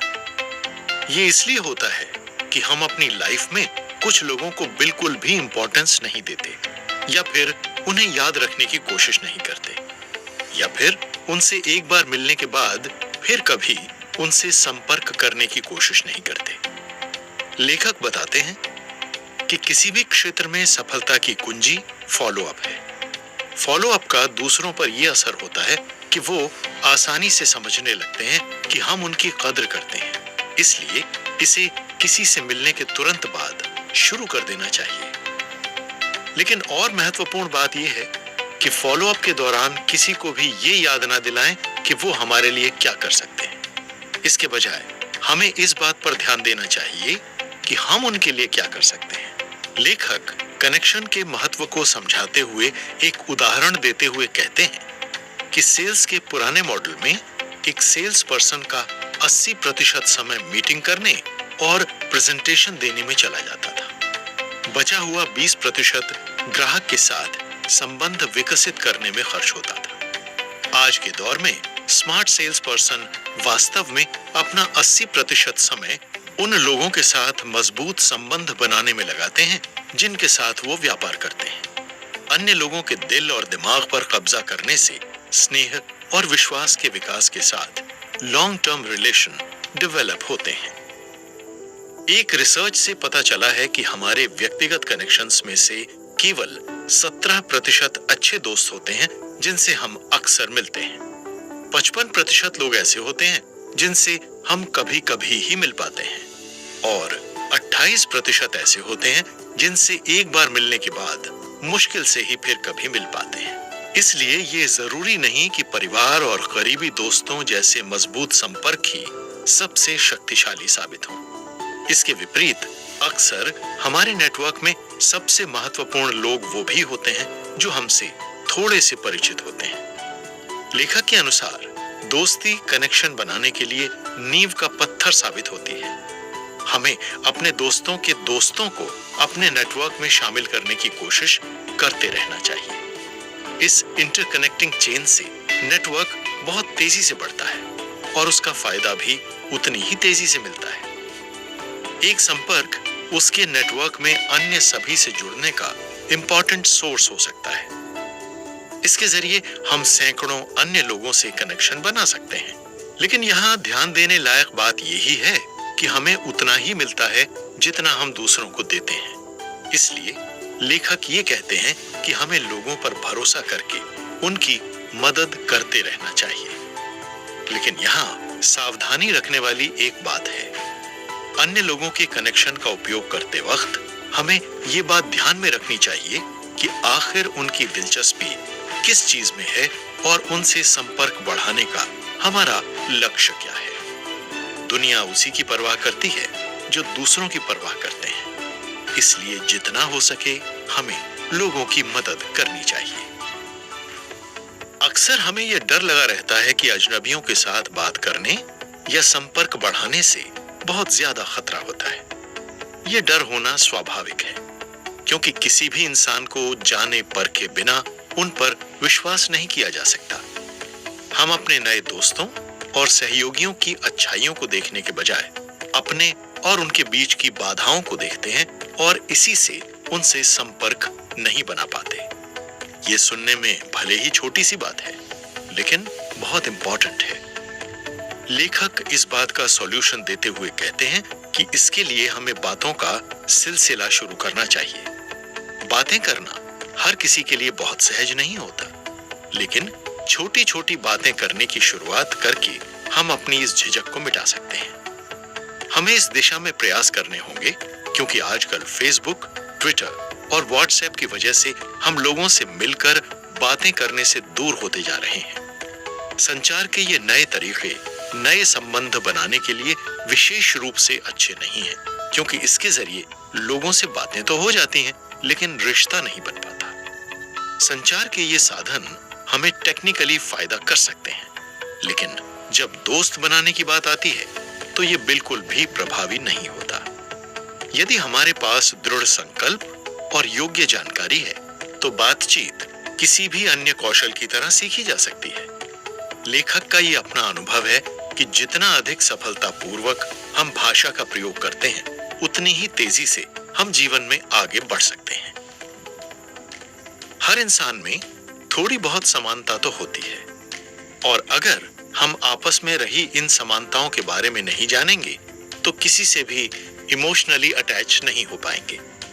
यदि हम दूसरों को अपने बारे में नहीं बताते हैं, उनसे अपनी रुचियों और चिंताओं को व्यक्त नहीं करते हैं, तो दूसरे भी अपनी बात हमसे क्यों कहेंगे? पर यहां सवाल यह है कि इन छोटी छोटी बातों को करने का हमारा उद्देश्य क्या होना चाहिए? लक्ष्य सिंपल है, एक वार्तालाप शुरू करें, इसे जारी रखें, संबंध बनाएं। लेखक यहाँ ये क्लियर करते हैं कि छोटी छोटी बातें करने का मतलब ये नहीं है कि हमें जरूरत से कम बोलना चाहिए। ये एक कला है जिसे कुछ हैबिट्स कल्टीवेट करके निखारा जा सकता है। हमें इसके लिए अशाब्दिक संकेतों, भाषा को समझने की जरूरत होती है। ये कोई नई चीज नहीं है। सरल शब्दों में कहें तो लेखक यहाँ दूसरों की बॉडी लैंग्वेज पर ध्यान देने के लिए कह रहे हैं। बॉडी लैंग्वेज को थोड़ा बहुत समझने की एबिलिटी हम सभी में होती है और हमारे लिए दूसरों को समझने के लिए इतना ही काफी है। जब हम पहली बार किसी से मिलते हैं तो उस इंसान को देखकर ही हमें कुछ हद तक ये पता चल जाता है कि हम उसके साथ या वो हमारे साथ कंफर्टेबल फील कर पाएगा या नहीं, या फिर हमारे साथ बातचीत का सिलसिला शुरू करने पर वो हम में इंटरेस्ट लेगा या नहीं। ये आंतरिक फीलिंग हम सभी को हो ही जाती है और उसी की वजह से हम किसी को दोस्त बनाते हैं और किसी की तरफ देखना तक पसंद नहीं करते। किसी भी इंसान के सबकॉन्शियस माइंड के कोई भी निर्णय लेने से पहले हमारे पास लगभग 10 सेकंड का समय होता है ये पता करने के लिए कि वो हमें पसंद करता है या नहीं। इतने कम समय में हम बहुत सारे शब्दों का लेन देन कर सकते हैं और इसी वजह से पहली मुलाकात में हमारे ज्यादातर निर्णय अशाब्दिक संकेत यानी बॉडी लैंग्वेज पर ही निर्भर होते हैं। बॉडी लैंग्वेज में हमारी आंखें सबसे महत्वपूर्ण होती हैं। लेखक कहते हैं कि जिन लोगों को आंखों के इशारों से बातें करने का अभ्यास होता है वो एक शब्द बोले बिना भी बातें कर लेते हैं। लेकिन आंखों से बातें करते वक्त ये सावधानी रखना भी जरूरी है कि अगर हम किसी को लंबे समय तक बिना पलक झपकाए घूरते रहते हैं तो ये सामने वाले के मन में हमारे लिए नेगेटिव इंप्रेशन पैदा करता है। यदि हम 70% से कम समय के लिए आंखों से संपर्क रखते हैं तो हम उदासीन और असभ्य कहलाते हैं। इसलिए लेखक संतुलन रखने को कहते हैं जिससे कि शब्दों के जरिए बातें करने से पहले ही हमें कोई गलत प्रतिक्रिया न मिल जाए। लेखक आगे बताते हैं कि चाहे हम किसी नए संपर्क या परिचित के साथ 5 सेकंड या 5 घंटे बिताएं, हमें समय का ध्यान रखना चाहिए। दूसरों की नजरों में खास बनने का एक तरीका यह है कि हम उन्हें खास महसूस करवाएं। हम जब किसी नए व्यक्ति से मिलें तो उसके बारे में कुछ ऐसा कहने के लिए तैयार रहें जिससे सुनकर वो खुश हो जाए। ये बातें किसी न्यूज को लेकर भी हो सकती हैं या किसी हॉबी को लेकर भी। आप सुन रहे हैं कुकू एफएम पर कीथ फेराजी की लिखी हुई किताब नेवर ईट अलोन की बुक समरी, जिसे लिखा है आशीष दलाल ने और आवाज दी है अतुल आर्य ने।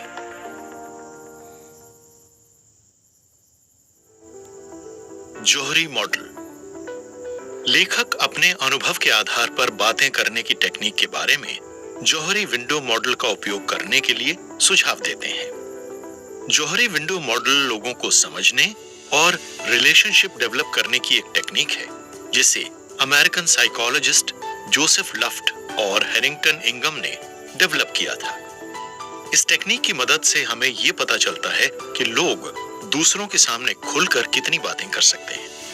कुछ लोग इंट्रोवर्ट होते हैं जो बहुत कम बातें कर पाते हैं और अपने बारे में बहुत कम किसी को बता पाते हैं। इस टेक्निक के अनुसार उनकी जोहरी विंडो बंद होती है। इसके विपरीत कुछ लोग एक्सट्रोवर्ट होते हैं जो बहुत सारी बातें कर सकते हैं। इस टेक्निक के अनुसार ऐसे लोगों की जोहरी विंडो हमेशा खुली हुई होती है और इसी वजह से वो किसी से भी घंटों बातें कर सकते हैं। वैसे इंसान के इंट्रोवर्ट या एक्सट्रोवर्ट होने पर उसके आसपास की सिचुएशन का भी प्रभाव पड़ता है। नई और अनएक्सपेक्टेड सिचुएशन में हम जिन लोगों से अपरिचित होते हैं उनके साथ हमारी जोहरी विंडो कम खुली होती है। हम बहुत कम ही अपने बारे में दूसरों को बता पाते हैं और दूसरों से भी ऐसा ही करने की अपेक्षा रखते हैं। दूसरी तरफ यदि सिचुएशन हमारे फेवर में होती है तो हमारे जैसे अन्य लोगों के साथ हम अपने बारे में ज्यादा जानकारी शेयर करते हैं। इस जोहरी मॉडल के अनुसार हमारा किसी के साथ कम्युनिकेशन इस बात पर निर्भर करता है कि हम खुद और दूसरे लोगों के साथ कितना कंफर्टेबल फील कर पाते हैं। अगर हम अनजान इंसान के साथ भी खुद को कंफर्टेबल फील करते हैं तो अक्सर वो अनजान इंसान हमारी तरह ही इंट्रोवर्ट या एक्सट्रोवर्ट होता है और हमारी बहुत सी आदतें और बातें एक जैसी हो सकती हैं। यही कॉमन फैक्टर हमें फिर बातें करने को प्रोत्साहित करता है। उदाहरण के लिए, एक कंप्यूटर प्रोग्रामर की जौहरी विंडो तब तक पूरी तरह से खुली नहीं होती जब तक वो अपने ही प्रोफेशन वाले लोगों के बीच ना हो। जिस इंसान के साथ हम बात कर रहे होते हैं उसका हमारे और हमारा उसके अनुकूल होना जरूरी है, तभी दोनों के बीच प्रॉपर कम्युनिकेशन डेवलप हो पाता है। लेखक अपना उदाहरण देते हुए कहते हैं कि वो जिस इंसान के साथ बात कर रहे होते हैं उसके लिए वो खुद को एक मिरर की तरह होने की कल्पना करते हैं, जिससे वो जान सके कि उस इंसान की बॉडी लैंग्वेज क्या है।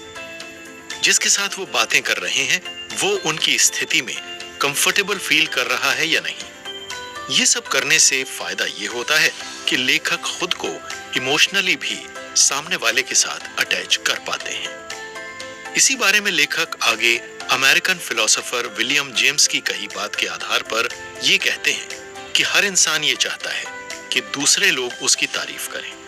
अपनी तारीफ सुनना हम सभी को बहुत अच्छा लगता है, इसलिए बातों बातों में हमें एक दूसरे की सही तारीफ करते रहना चाहिए। इससे हमारे बारे में दूसरों को ये पता चलता है कि हम उनमें कितनी रुचि रखते हैं। लेखक कहते हैं कि हमें बातचीत शुरू करने की पहल करनी चाहिए। ये पहल किसी को ग्रीट या नमस्ते करके आसानी से की जा सकती है। अगर हम ऐसा करते हैं तो तुरंत दूसरा इंसान हम में रुचि लेना शुरू कर देता है। बातचीत का एक सामान्य शिष्टाचार ये भी है कि जब बातचीत शुरू हो तो बार बार सामने वाले की बात काटकर बीच में हमें नहीं बोलना चाहिए। जो इंसान हमसे बातें कर रहा होता है उसे अपना सिर हिलाकर या हाथ हिलाकर ये जताना जरूरी हो जाता है कि हम उनकी बातें बड़े ध्यान से सुन रहे हैं। लेखक एक और बात पर जोर देते हुए ये कहते हैं कि हमें हमेशा सामने वाले इंसान का नाम याद रखना चाहिए। किसी के लिए अपना नाम सुनने से ज्यादा मीठा कुछ नहीं होता। हम वास्तव में क्या चाहते हैं या किसी को भी कौन सी चीजें जीने का हौसला प्रदान करती हैं, इसका जवाब अक्सर 3 बातों से पता चलता है: पैसा कमाना, प्यार पाना या दुनिया बदलने की चाह रखना। हम में से हर किसी की जिंदगी का लक्ष्य पैसे और प्यार से ही जुड़ा हुआ होता है और दोनों बातें एक दूसरे से जुड़ी हुई हैं, जो दूसरों की मदद करके हासिल की जाती हैं। हम सभी सामाजिक प्राणी हैं और एक दूसरे की मदद किए बिना हम आगे नहीं बढ़ सकते। लोगों को कुछ भी करने के लिए प्रेरित करने का एकमात्र तरीका उनके महत्व को पहचानना और उन्हें महत्वपूर्ण महसूस कराना है। उनकी तारीफ करने का इससे अच्छा तरीका और क्या हो सकता है। हम लोगों की मदद कई तरीकों से कर सकते हैं, जैसे कि जरूरत पड़ने पर उन्हें अच्छी सलाह देकर, छोटे मोटे कामों में उनकी मदद करके। जब कोई हमारे आगे उसकी समस्या बताता है तो हमें उसका सॉल्यूशन खोजने की कोशिश करनी चाहिए। अगर हमारे पास उसकी समस्या का सॉल्यूशन नहीं है तो हम अपने नेटवर्क के जरिए किसी ऐसे इंसान का पता लगा सकते हैं जो मददगार साबित हो सके। उदाहरण के लिए, अगर हमारा कोई परिचित नया घर खरीदना चाहता है और हमें रियल एस्टेट के बारे में ज्यादा जानकारी नहीं है तो हम अपने नेटवर्क में किसी ऐसे इंसान के बारे में पता लगा सकते हैं जो हमारी मदद कर सके। ये एक तरह से कर्म का सिद्धांत जैसा ही है। हम जिन लोगों के संपर्क में आते हैं उन्हें हम कितना देते हैं, यही बात तय करती है कि हमें बदले में कितना मिलेगा। दूसरे शब्दों में, दूसरों के साथ सफलतापूर्वक जुड़ने का अर्थ केवल वो प्राप्त करना नहीं है जो हम चाहते हैं। ये तो हम जो चाहते हैं उसे प्राप्त करने और ये सुनिश्चित करने के बारे में है कि जो लोग हमारे लिए महत्वपूर्ण हैं, पहले वो प्राप्त करें जो वो चाहते हैं। सबसे अच्छा नेटवर्क तब क्रिएट होता है जब हम अलग अलग तरह के लोगों से जुड़ते हैं। हम में से ज्यादातर लोग अपने पेशेवर और सोशल ग्रुप के लोगों को ही जानते हैं। लेखक हमें अलग अलग कल्चर के लोगों से मिलने की सलाह देते हैं। डेल कार्नेगी की इस बात को लेखक भी समर्थन देते हैं कि हम दूसरे लोगों की सफलता में वास्तव में दिलचस्पी लेने से 2 महीने में अधिक सफल हो सकते हैं, बजाय कि 2 साल तक दूसरे लोगों को अपनी सफलता में दिलचस्पी लेने की कोशिश करवाने के। सही तो है। जब संबंध बनाए रखने की बात आती है तो हमें साल में 24/7 365 दिन जुटे रहना होगा। लेकिन अगर हमें यह शिकायत है कि मुझे समय ही कहां मिलता है, तो इसका जवाब देते हुए लेखक कहते हैं कि हमें हर जगह हर वक्त समय मिलता है। जरूरत केवल मोबाइल से एक मैसेज करने या कॉल करने की है। सोशल मीडिया और हमारे कनेक्शन। आखिरकार सब कुछ जुड़ता है, लोग, विचार, वस्तुएं। कनेक्शन की गुणवत्ता महत्वपूर्ण है। ऐसे में अमेरिकन डिजाइनर चार्ल्स एम्स की कही बात का यहां उल्लेख करना ठीक होगा। वो कहते हैं कि सभी कुछ आपस में कनेक्टेड होता है, लोग, विचार, वस्तुएं, सब कुछ। लेकिन इसमें सबसे इंपॉर्टेंट कनेक्शन की गुणवत्ता बहुत ज्यादा इंपॉर्टेंट होती है। सही लोगों को जानना, पहचानना और यह सुनिश्चित करना कि वो भी हमें जानते हैं, हमेशा से महत्वपूर्ण रहा है। इन दिनों हम समय और स्थान तक सीमित नहीं हैं। ऑनलाइन प्रेजेंस की वजह से अब सबके बारे में बहुत सारी जानकारी प्राप्त कर लेना कोई मुश्किल काम नहीं रह गया है। घर बैठे हम 7 समंदर पार बैठे अपने किसी कनेक्शन के बारे में बहुत कुछ जान सकते हैं और उससे बातें भी कर सकते हैं। बस जरूरत होती है एक क्लिक करने की। लेकिन यहाँ लेखक हमें सोशल मीडिया का सही उपयोग करने के बारे में सावधानियां बरतने को कहते हैं। सोशल मीडिया एक ऐसा ऑनलाइन प्लेटफॉर्म है जो किसी भी इंसान की इमेज बना भी सकता है और 1 सेकंड में बिगाड़ भी सकता है। वैसे आजकल ज्यादातर लोग सोशल मीडिया का उपयोग केवल टाइम पास या मनोरंजन करने के लिए करते हैं, जो गलत है। इसका उपयोग सही तरीके से किया जाए तो हमारा नेटवर्क दिनों दिन मजबूत होता जाएगा। लेखक सोशल मीडिया कनेक्शंस को मैनेज करने के बारे में कहते हैं कि उनके पास हमेशा उनके लक्ष्य सामने होते हैं, जिससे वो सोशल मीडिया पर अननेसेसरी टाइम बर्बाद करने से बच जाते हैं। लेखक सोशल मीडिया को अच्छी तरह से उपयोग करने और उससे ज्यादा लाभ प्राप्त करने के बारे में बताते हुए कुछ सुझाव देते हैं। वो कहते हैं कि हमें अपने सोशल मीडिया अकाउंट का ऑडिट करते रहना चाहिए, अपनी न्यूज फीड का भी ऑडिट करते रहना चाहिए। अक्सर हमारे सोशल मीडिया के अकाउंट की न्यूज फीड बहुत सी ऐसी पोस्ट से भरी पड़ी होती है जो हमारे काम की नहीं होती। हमें उसे बहुत ही समझदारी से मैनेज और मेंटेन करना चाहिए। हमें यह भी देखना चाहिए कि हमारे साथ ऑनलाइन कौन से क्षेत्र, कौन से पेशे, आयु से जुड़े हुए लोग हैं। यदि इसमें विविधता नहीं है तो हमें हमारे नेटवर्क में ऐसे लोगों को जोड़ना होगा जो किसी अन्य क्षेत्र से संबंध रखते हैं। समय के साथ हमें नई नई गतिविधियों और टेक्नोलॉजी का पता लगाते रहना चाहिए जो नए दोस्त बनाने में हमें मददगार साबित हो सके। इसी के साथ हमें ट्विटर और फेसबुक पर ऐसे लोगों की सूची बनानी चाहिए जो अपने काम के प्रति पूरी तरह से समर्पित हों, जैसे कि कलाकार, बिजनेसमैन वगैरह। इसे हम वीकली बेसिस पर कर सकते हैं। हमें दूसरे क्षेत्रों के बिजनेसमैन और लीडर्स के ब्लॉग, पुस्तकों का अध्ययन करते रहना चाहिए। इससे हमें नए कनेक्शन बनाते वक्त आने वाली डिफिकल्टीज से निपटने में मदद मिल सकती है। लेखक कहते हैं कि नेटवर्क बनाने में सफलता नहीं मिल रही हो या नेटवर्क से कोई फायदा नहीं हो रहा हो, तो भी हमें अपने नेटवर्क को और बेहतर और बड़ा बनाने के लिए मेहनत करते रहना चाहिए। इससे भले ही अभी कोई रिजल्ट न मिले, लेकिन 2, 5 या 10 साल में हम खुद को एक दूसरे की मदद करने के लिए बेहतर स्थिति में पा सकते हैं। सोशल मीडिया नेटवर्क को तेजी से डेवलप करने के लिए एक बेहतरीन प्लेटफॉर्म है। इसलिए यदि हम किसी ऐसे इंसान का ध्यान आकर्षित करना चाहते हैं जो हमारे किसी सहकर्मी का कनेक्शन हो या दोस्त का फिर कोई ग्राहक ही क्यों ना हो, इसके लिए हमें सोशल मीडिया फीड का उपयोग बेहतर ढंग से करना होगा।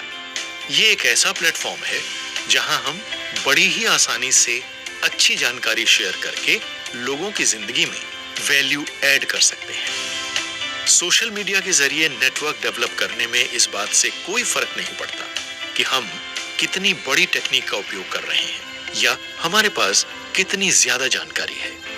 ये सब कुछ होने के बावजूद अगर हम लोगों का विश्वास प्राप्त नहीं कर सकते तो सब बेकार है, क्योंकि बिना विश्वास के लोगों के दिल में जगह बना पाना मुश्किल ही नहीं, नामुमकिन है। ऑनलाइन विश्वास धीरे धीरे तब ही डेवलप होता है जब लोगों को यह पता चलता है कि हम कौन हैं, हम लोगों से क्या चाहते हैं, हम दूसरों की जिंदगी में कितनी वैल्यू ऐड कर सकते हैं। अनजान लोग भी हमारे बारे में इच्छित जानकारी हमारे ऑनलाइन प्रोफाइल के जरिए प्राप्त कर सकते हैं। इसलिए ऑनलाइन कोई भी कंटेंट शेयर करते वक्त हमें इस बात का ध्यान रखना चाहिए कि हम केवल वो ही शेयर कर रहे हैं जो हम हकीकत में हैं। जैसे ही हम संदेश, फोटो और अपनी जिंदगी से जुड़े अपडेट्स ऑनलाइन शेयर करते हैं, हम अपना एक बायोडेटा बना रहे होते हैं। हम न केवल आज जो हो रहा है उसके बारे में कहानियां बता सकते हैं, लेकिन हम कहाँ हैं, हमने क्या शेयर किया है और भविष्य में क्या हो सकता है, इन सारी बातों के बारे में लोगों को बताकर एक अच्छा नेटवर्क क्रिएट कर सकते हैं। जैसे जैसे हमारा नेटवर्क बढ़ता जाएगा, हमारे लिए सफल होने के अवसर भी उतने ही ज्यादा खुलते जाएंगे और ये जरूरत पड़ने पर हमारे करियर को आगे बढ़ाने के लिए हेल्पफुल हो सकता है।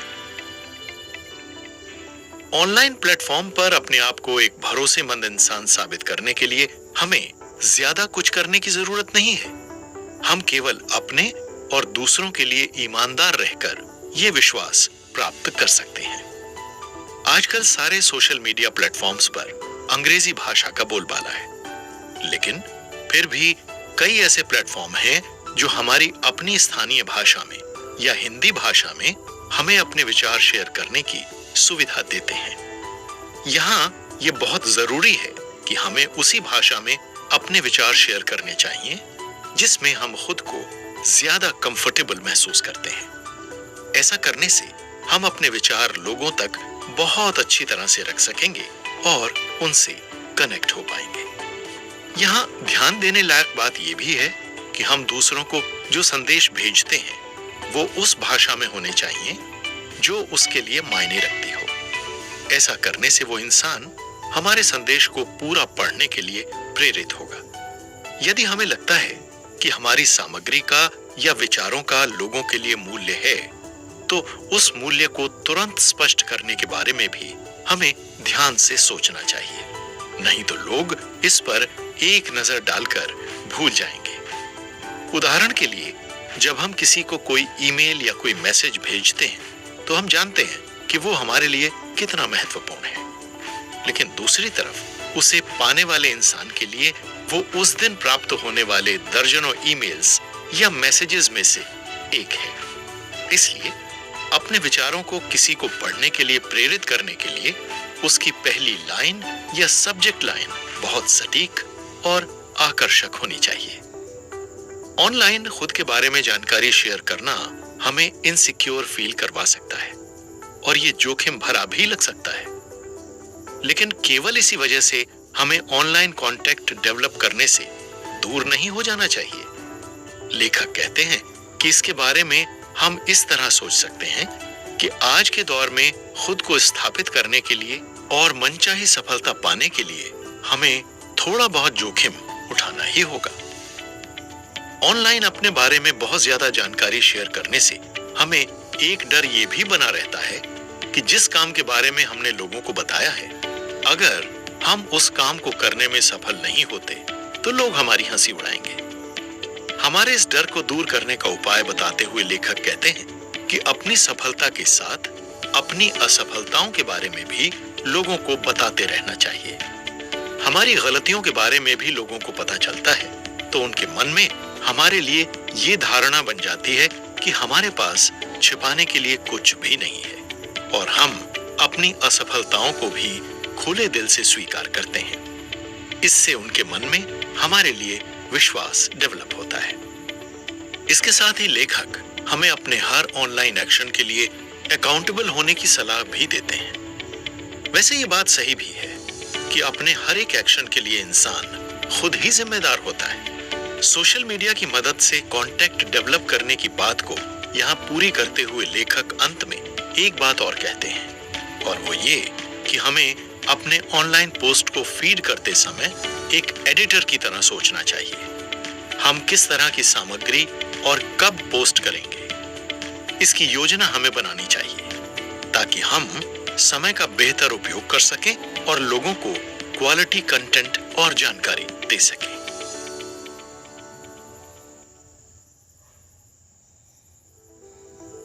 Self branding.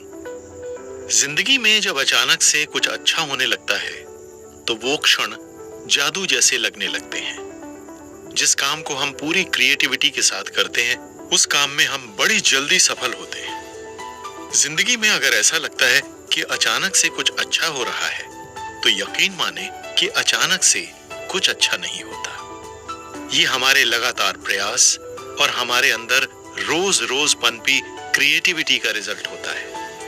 इसलिए हमें अपने नेटवर्क को मजबूत करते हुए नए नए लोगों से नई बातें सीखते रहना चाहिए। आगे गीत हमें नए लोगों से मिलने और उनसे जुड़ने की राह में आने वाली चुनौती के बारे में कुछ बातें बताते हैं।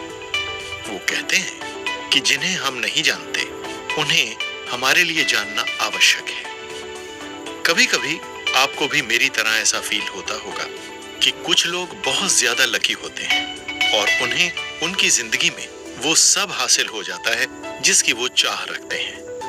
अपनी ही उम्र के दूसरे लोगों को अपने से ज्यादा सफल होते देख मन में ऐसे सवाल पैदा होना नॉर्मल बात है।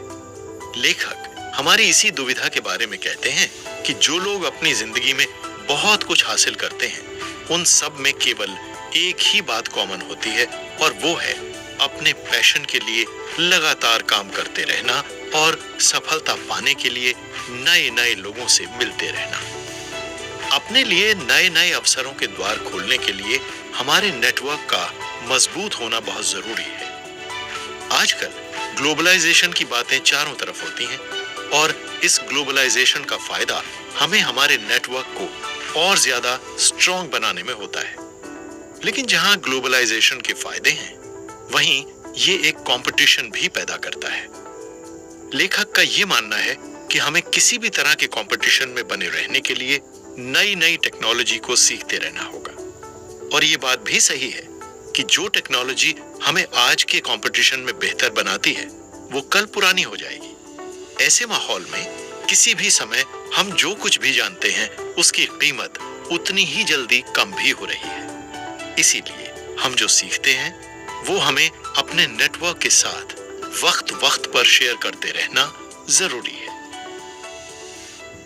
हमारा पैशन या जुनून एक संभावना है जो दूसरों के साथ तेजी से जुड़ने के लिए जादुई दवाई है। जुनून हर किसी में एक तरह की ऊर्जा पैदा करता है जो एक सफल नेटवर्क बनाने के लिए आवश्यक मात्रा में हमारे उत्साह को बनाए रखता है। सोशल मीडिया और हमारे कनेक्शन, आखिरकार सब कुछ जुड़ता है। लोग, विचार, वस्तुएं। कनेक्शन की गुणवत्ता महत्वपूर्ण है। ऐसे में अमेरिकन डिजाइनर चार्ल्स एम्स की कही बात का यहाँ उल्लेख करना ठीक होगा। वो कहते हैं कि सभी कुछ आपस में कनेक्टेड होता है, लोग, विचार, वस्तुएं, सब कुछ। लेकिन इसमें सबसे इंपॉर्टेंट कनेक्शन की गुणवत्ता बहुत ज्यादा इंपॉर्टेंट होती है। सही लोगों को जानना, पहचानना और ये सुनिश्चित करना कि वो भी हमें जानते हैं हमेशा से महत्वपूर्ण रहा है।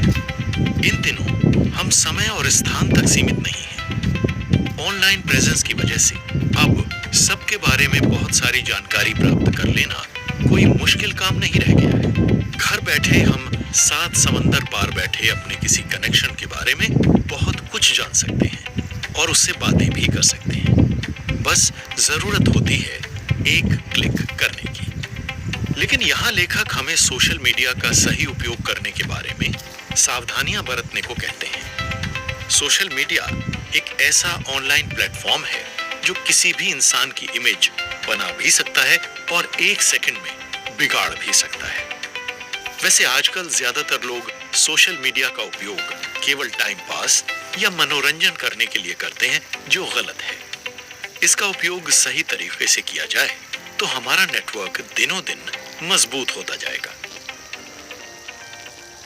लेखक सोशल मीडिया कनेक्शंस को मैनेज करने के बारे में कहते हैं कि उनके पास हमेशा उनके लक्ष्य सामने होते हैं, जिससे वो सोशल मीडिया पर अननेसेसरी टाइम बर्बाद करने से बच जाते हैं। लेखक सोशल मीडिया को अच्छी तरह से उपयोग करने और उससे ज्यादा लाभ प्राप्त करने के बारे में बताते हुए कुछ सुझाव देते हैं। वो कहते हैं कि हमें अपने सोशल मीडिया अकाउंट का ऑडिट करते रहना चाहिए। अपनी न्यूज फीड का भी ऑडिट करते रहना चाहिए। अक्सर हमारे सोशल मीडिया के अकाउंट की न्यूज फीड बहुत सी ऐसी पोस्ट से भरी पड़ी होती है जो हमारे काम की नहीं होती। हमें उसे बहुत ही समझदारी से मैनेज और मेंटेन करना चाहिए। हमें यह भी देखना चाहिए कि हमारे साथ ऑनलाइन कौन से क्षेत्र, कौन से पेशे, आयु से जुड़े हुए लोग हैं। यदि इसमें विविधता नहीं है तो हमें हमारे नेटवर्क में ऐसे लोगों को जोड़ना होगा जो किसी अन्य क्षेत्र से संबंध रखते हैं। समय के साथ हमें नई नई गतिविधियों और टेक्नोलॉजी का पता लगाते रहना चाहिए जो नए दोस्त बनाने में हमें मददगार साबित हो सके। इसी के साथ हमें ट्विटर और फेसबुक पर ऐसे लोगों की सूची बनानी चाहिए जो अपने काम के प्रति पूरी तरह से समर्पित हों, जैसे कि कलाकार, बिजनेसमैन वगैरह। इसे हम वीकली बेसिस पर कर सकते हैं। हमें दूसरे क्षेत्रों के बिजनेसमैन और लीडर्स के ब्लॉग, पुस्तकों का अध्ययन करते रहना चाहिए। इससे हमें नए कनेक्शन बनाते वक्त आने वाली डिफिकल्टीज से निपटने में मदद मिल सकती है। लेखक कहते हैं कि नेटवर्क बनाने में सफलता नहीं मिल रही हो या नेटवर्क से कोई फायदा नहीं हो रहा हो, तो भी हमें अपने नेटवर्क को और बेहतर और बड़ा बनाने के लिए मेहनत करते रहना चाहिए। इससे भले ही अभी कोई रिजल्ट न मिले, लेकिन 2, 5 या 10 साल में हम खुद को एक दूसरे की मदद करने के लिए बेहतर स्थिति में पा सकते हैं। सोशल मीडिया नेटवर्क को तेजी से डेवलप करने के लिए एक बेहतरीन प्लेटफॉर्म है। इसलिए यदि हम किसी ऐसे इंसान का ध्यान आकर्षित करना चाहते हैं जो हमारे किसी सहकर्मी का कनेक्शन हो या दोस्त का फिर कोई ग्राहक ही क्यों ना हो, इसके लिए हमें सोशल मीडिया फीड का उपयोग बेहतर ढंग से करना होगा। ये एक ऐसा प्लेटफॉर्म है जहां हम बड़ी ही आसानी से अच्छी जानकारी शेयर करके लोगों की जिंदगी में वैल्यू ऐड कर सकते हैं। सोशल मीडिया के जरिए नेटवर्क डेवलप करने में इस बात से कोई फर्क नहीं पड़ता कि हम कितनी बड़ी टेक्निक का उपयोग कर रहे हैं या हमारे पास कितनी ज्यादा जानकारी है। ये सब कुछ होने के बावजूद अगर हम लोगों का विश्वास प्राप्त नहीं कर सकते तो सब बेकार है, क्योंकि बिना विश्वास के लोगों के दिल में जगह बना पाना मुश्किल ही नहीं, नामुमकिन है। ऑनलाइन विश्वास धीरे धीरे तब ही डेवलप होता है जब लोगों को यह पता चलता है कि हम कौन हैं, हम लोगों से क्या चाहते हैं, हम दूसरों की जिंदगी में कितनी वैल्यू ऐड कर सकते हैं। अनजान लोग भी हमारे बारे में इच्छित जानकारी हमारे ऑनलाइन प्रोफाइल के जरिए प्राप्त कर सकते हैं। इसलिए ऑनलाइन कोई भी कंटेंट शेयर करते वक्त हमें इस बात का ध्यान रखना चाहिए कि हम केवल वो ही शेयर कर रहे हैं जो हम हकीकत में हैं। जैसे ही हम संदेश, फोटो और अपनी जिंदगी से जुड़े अपडेट्स ऑनलाइन शेयर करते हैं, हम अपना एक बायोडेटा बना रहे होते हैं। हम न केवल आज जो हो रहा है उसके बारे में कहानियां बता सकते हैं, लेकिन हम कहाँ हैं, हमने क्या शेयर किया है और भविष्य में क्या हो सकता है, इन सारी बातों के बारे में लोगों को बताकर एक अच्छा नेटवर्क क्रिएट कर सकते हैं। जैसे जैसे हमारा नेटवर्क बढ़ता जाएगा, हमारे लिए सफल होने के अवसर भी उतने ही ज्यादा खुलते जाएंगे और ये जरूरत पड़ने पर हमारे करियर को आगे बढ़ाने के लिए हेल्पफुल हो सकता है। ऑनलाइन प्लेटफॉर्म पर अपने आप को एक भरोसेमंद इंसान साबित करने के लिए हमें ज्यादा कुछ करने की जरूरत नहीं है। हम केवल अपने और दूसरों के लिए ईमानदार रहकर यह विश्वास प्राप्त कर सकते हैं। आजकल सारे सोशल मीडिया प्लेटफॉर्म्स पर अंग्रेजी भाषा का बोलबाला है, लेकिन फिर भी कई ऐसे प्लेटफॉर्म हैं जो हमारी अपनी स्थानीय भाषा में या हिंदी भाषा में हमें अपने विचार शेयर करने की सुविधा देते हैं। यहाँ ये बहुत जरूरी है कि हमें उसी भाषा में अपने विचार शेयर करने चाहिए जिसमें हम खुद को ज्यादा कंफर्टेबल महसूस करते हैं। ऐसा करने से हम अपने विचार लोगों तक बहुत अच्छी तरह से रख सकेंगे और उनसे कनेक्ट हो पाएंगे। यहाँ ध्यान देने लायक बात यह भी है कि हम दूसरों को जो संदेश भेजते हैं वो उस भाषा में होने चाहिए जो उसके लिए मायने रखती हो। ऐसा करने से वो इंसान हमारे संदेश को पूरा पढ़ने के लिए प्रेरित होगा। यदि हमें लगता है कि हमारी सामग्री का या विचारों का लोगों के लिए मूल्य है, तो उस मूल्य को तुरंत स्पष्ट करने के बारे में भी हमें ध्यान से सोचना चाहिए, नहीं तो लोग इस पर एक नजर डालकर भूल जाएंगे। उदाहरण के लिए, जब हम किसी को कोई ईमेल या कोई मैसेज भेजते हैं तो हम जानते हैं कि वो हमारे लिए कितना महत्वपूर्ण है, लेकिन दूसरी तरफ उसे पाने वाले इंसान के लिए वो उस दिन प्राप्त होने वाले दर्जनों ईमेल्स या मैसेजेस में से एक है। इसलिए अपने विचारों को किसी को पढ़ने के लिए प्रेरित करने के लिए उसकी पहली लाइन या सब्जेक्ट लाइन बहुत सटीक और आकर्षक होनी चाहिए। ऑनलाइन खुद के बारे में जानकारी शेयर करना हमें इनसिक्योर फील करवा सकता है और ये जोखिम भरा भी लग सकता है, लेकिन केवल इसी वजह से हमें ऑनलाइन कांटेक्ट डेवलप करने से दूर नहीं हो जाना चाहिए। लेखक कहते हैं कि इसके बारे में हम इस तरह सोच सकते हैं कि आज के दौर में खुद को स्थापित करने के लिए और मनचाही सफलता पाने के लिए हमें थोड़ा बहुत जोखिम उठाना ही होगा। ऑनलाइन अपने बारे में बहुत ज्यादा जानकारी शेयर करने से हमें एक डर ये भी बना रहता है कि जिस काम के बारे में हमने लोगों को बताया है, अगर हम उस काम को करने में सफल नहीं होते तो लोग हमारी हंसी उड़ाएंगे। हमारे इस डर को दूर करने का उपाय बताते हुए लेखक कहते हैं कि अपनी सफलता के साथ अपनी असफलताओं के बारे में भी लोगों को बताते रहना चाहिए।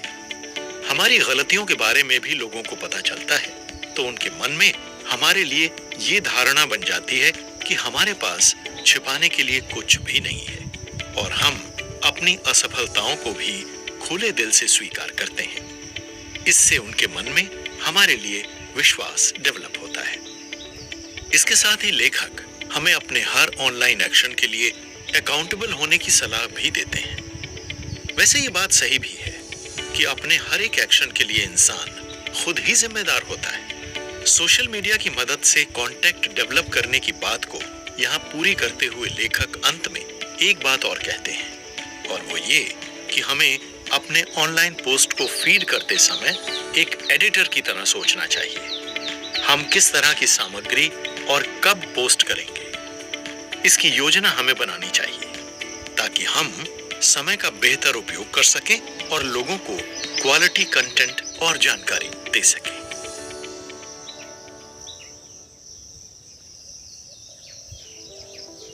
Self branding. जिंदगी में जब अचानक से कुछ अच्छा होने लगता है तो वो क्षण जादू जैसे लगने लगते हैं। जिस काम को हम पूरी क्रिएटिविटी के साथ करते हैं उस काम में हम बड़ी जल्दी सफल होते हैं। जिंदगी में अगर ऐसा लगता है कि अचानक से कुछ अच्छा हो रहा है तो यकीन माने कि अचानक से कुछ अच्छा नहीं होता। ये हमारे लगातार प्रयास और हमारे अंदर रोज रोज पनपी क्रिएटिविटी का रिजल्ट होता है। इसलिए हमें अपने नेटवर्क को मजबूत करते हुए नए नए लोगों से नई बातें सीखते रहना चाहिए। आगे गीत हमें नए लोगों से मिलने और उनसे जुड़ने की राह में आने वाली चुनौती के बारे में कुछ बातें बताते हैं। वो कहते हैं कि जिन्हें हम नहीं जानते उन्हें हमारे लिए जानना आवश्यक है। कभी कभी आपको भी मेरी तरह ऐसा फील होता होगा कि कुछ लोग बहुत ज्यादा लकी होते हैं और उन्हें उनकी जिंदगी में वो सब हासिल हो जाता है जिसकी वो चाह रखते हैं। अपनी ही उम्र के दूसरे लोगों को अपने से ज्यादा सफल होते देख मन में ऐसे सवाल पैदा होना नॉर्मल बात है। लेखक हमारी इसी दुविधा के बारे में कहते हैं कि जो लोग अपनी जिंदगी में बहुत कुछ हासिल करते हैं उन सब में केवल एक ही बात कॉमन होती है और वो है अपने पैशन के लिए लगातार काम करते रहना और सफलता पाने के लिए नए नए लोगों से मिलते रहना।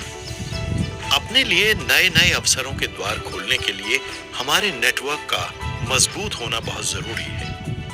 आजकल ग्लोबलाइजेशन की बातें चारों तरफ होती हैं और इस ग्लोबलाइजेशन का फायदा हमें हमारे नेटवर्क को और ज्यादा स्ट्रॉन्ग बनाने में होता है।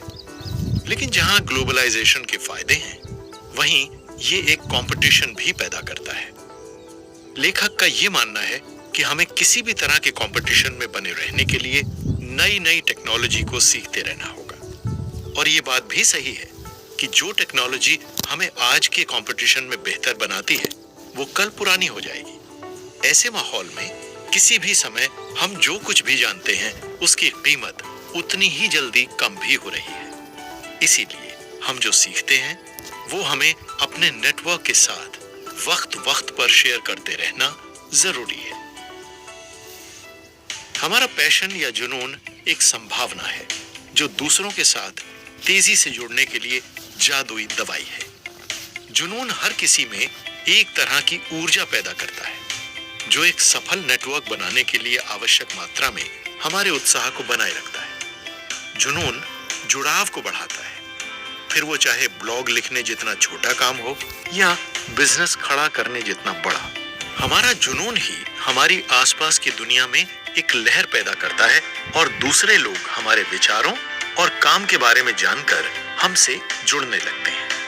हमें फिर बस इतना ही करना होता है कि हम उन लोगों को अपने नेटवर्क में शामिल कर लें। हो सकता है उन लोगों के पास ऐसे प्रश्न और उत्तर होंगे जिनकी हमने कभी कल्पना भी नहीं की होगी। यदि हमारे अंदर जुनून की आग कम हो रही है तो उसे नए विचारों के साथ चिंगारी देते रहना वक्त की जरूरत है। लेखक इसी बात को और ज्यादा डिस्क्राइब करते हुए कहते हैं कि कोई भी इंसान अपनी जिंदगी में जो कुछ भी एक्स्ट्रा ऑर्डिनरी हासिल करना चाहता है उसके लिए उसे एक प्लान की जरूरत होती है और किसी भी काम में एक्सपर्टीज हासिल करने के लिए नॉलेज की जरूरत पड़ती है। इसलिए यहाँ हमारा ये जानना महत्वपूर्ण हो जाता है कि हमारे पास ऐसा क्या है जो दूसरे लोगों के पास नहीं है। बस इसी सवाल का जवाब हमारे अंदर की जुनून की आग को कभी बुझने नहीं देगा। लेखक यहाँ अपना अनुभव शेयर करते हुए बताते हैं कि उन्होंने अपनी पहली नौकरी में टोटल क्वालिटी मैनेजमेंट के बारे में एक्सपर्टीज हासिल की। बाद में जब उन्होंने डेलॉयट में काम किया तो री इंजीनियरिंग पर ध्यान दिया। फिर स्टारवुड में उन्होंने डायरेक्ट मार्केटिंग सीखी। इस तरह हर नौकरी में और अपने करियर के हर पड़ाव में उनके पास कुछ न कुछ एक्सपर्टीज थी जिसने उन्हें दूसरों से अलग किया और अधिक मूल्यवान बना दिया।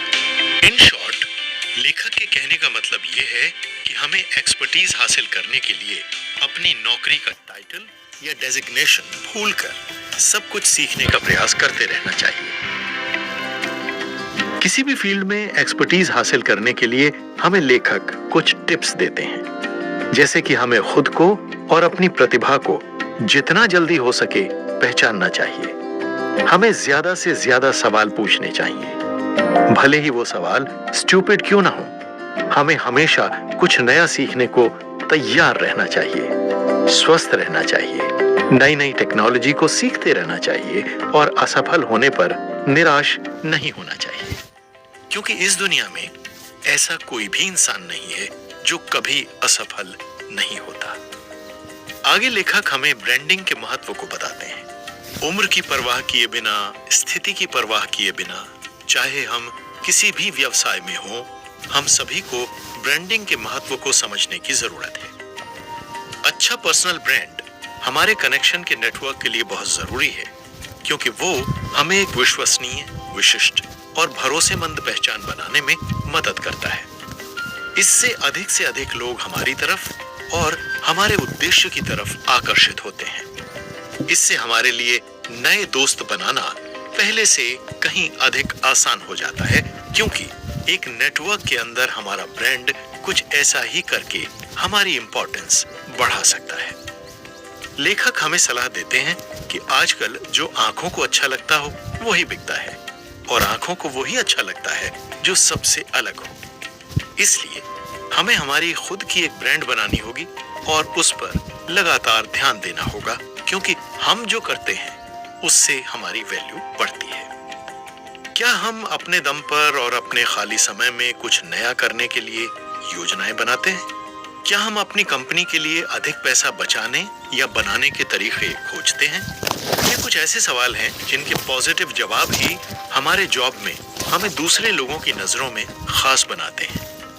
जो लोग अपने काम को खास बनाने की चाहत रखते हैं, वही एक सक्सेसफुल ब्रांड बन सकते हैं। जब तक हम सीखने, बढ़ने और अपने कौशल को बढ़ाने के लिए दिल से काम नहीं करेंगे, तब तक हम अपने ब्रांड को डेवलप नहीं कर सकते हैं।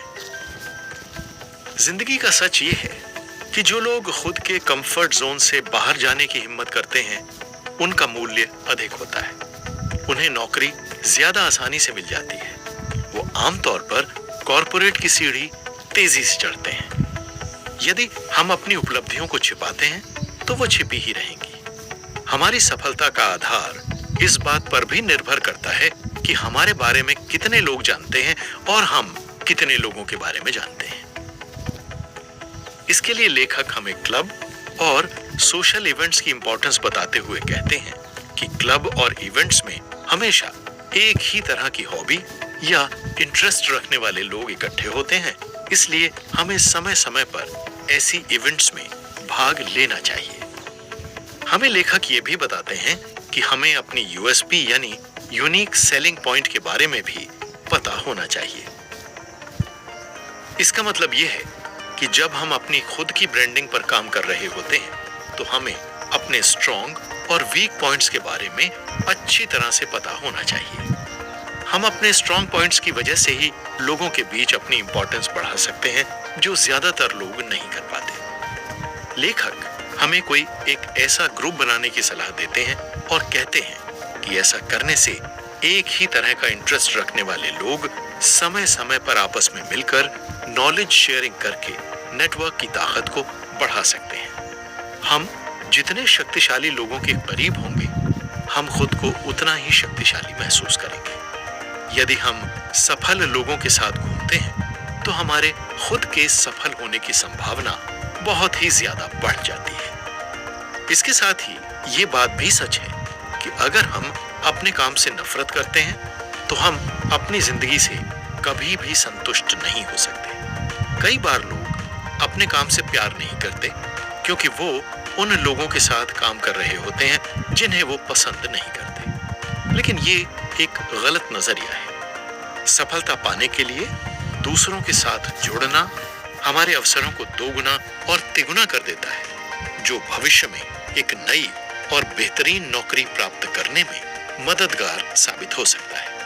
लेखक अपने खुद के अनुभव से ये बात जोर देकर कहते हैं कि हमारी जिंदगी में बदलाव बहुत ही कम समय में आ सकता है, लेकिन ये हम पर ही निर्भर करता है। हम जिन लोगों से प्यार करते हैं, उनके साथ मिलकर काम करें और दुनिया को एक ऐसी बेहतर दुनिया बनाएं जिसमें हम रहना चाहते हैं।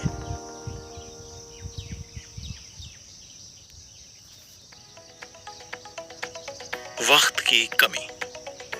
ये बात तो बिल्कुल सही है कि नौकरी धंधा करते हुए अपनी लाइफ में कुछ और नया करने के लिए वक्त की कमी हम सभी को महसूस होती है। आजकल की भागदौड़ भरी जिंदगी में किसी के लिए थोड़ा भी वक्त निकाल पाना मुश्किल लगता है। लेकिन इसका मतलब ये नहीं है कि हम अपने इस वक्त की कमी के कारण अपने सामाजिक दायरे को पूरी तरह से इग्नोर करते हो। हम रिश्तों को निभाने की हमारी कोशिश को इग्नोर नहीं करते, लेकिन कभी नौकरी या बिजनेस में बहुत ज्यादा काम या स्ट्रेस होने पर उसे अवॉइड जरूर करते हैं। कीथ कहते हैं कि ऐसा करना बहुत गलत है। नौकरी या बिजनेस करना पैसा कमाने के लिए सिर्फ एक जरूरत भर है, और उसकी वजह से हम यदि अपने रिश्तों पर कैंची चलाते हैं तो भविष्य के लिए हमारा ऐसा करना बहुत घातक हो सकता है। आजकल एक उम्र के बाद लोग जिस तरह से अकेलेपन की समस्या से जूझ रहे होते हैं, उसका कारण ही ये होता है कि वो लोग कहीं ना कहीं रिश्तों को मजबूत बनाने के लिए ज्यादा वक्त देने में कंजूसी कर रहे होते हैं। वक्त ना होने की बात कहना पूरी तरह से हर वक्त सही नहीं हो सकती। 7 दिन के एक वीक में हम दूसरों का हालचाल पूछने के लिए थोड़ा वक्त तो निकाल ही सकते हैं। वैसे ऐसा करना एक तरह से मल्टीटास्किंग की तरह भी हो सकता है। वक्त की कमी और टाइम मैनेजमेंट के बारे में बताते हुए कीथ अपने बारे में ही एक उदाहरण देते हैं। कीथ अक्सर बहुत बिजी रहते थे, इसलिए एक बार जब उन्हें बिजनेस के सिलसिले में न्यूयॉर्क जाने का मौका मिला तो वो वहां 3 लोगों से मिलना चाहते थे।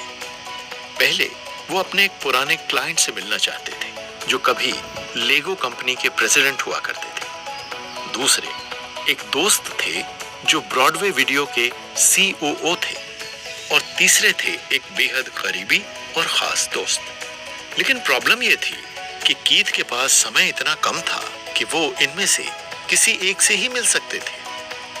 इस सिचुएशन में कीथ ने स्मार्टली काम किया। किसी एक से मिलने के बजाय उन्होंने तीनों को साथ में डिनर पर इनवाइट किया। इससे उन्हें अपने दोस्तों के साथ सिर्फ अच्छा वक्त बिताने का मौका ही नहीं मिला, बल्कि इस डिनर ने उनके रिश्ते को मजबूत भी किया और उनके कनेक्शन को भी बढ़ाया। कीथ ने सबको एक दूसरे से इंट्रोड्यूस करवाया, जिससे सबके कनेक्शन बढ़े। इसके बाद कीथ अक्सर ऐसा करने लगे।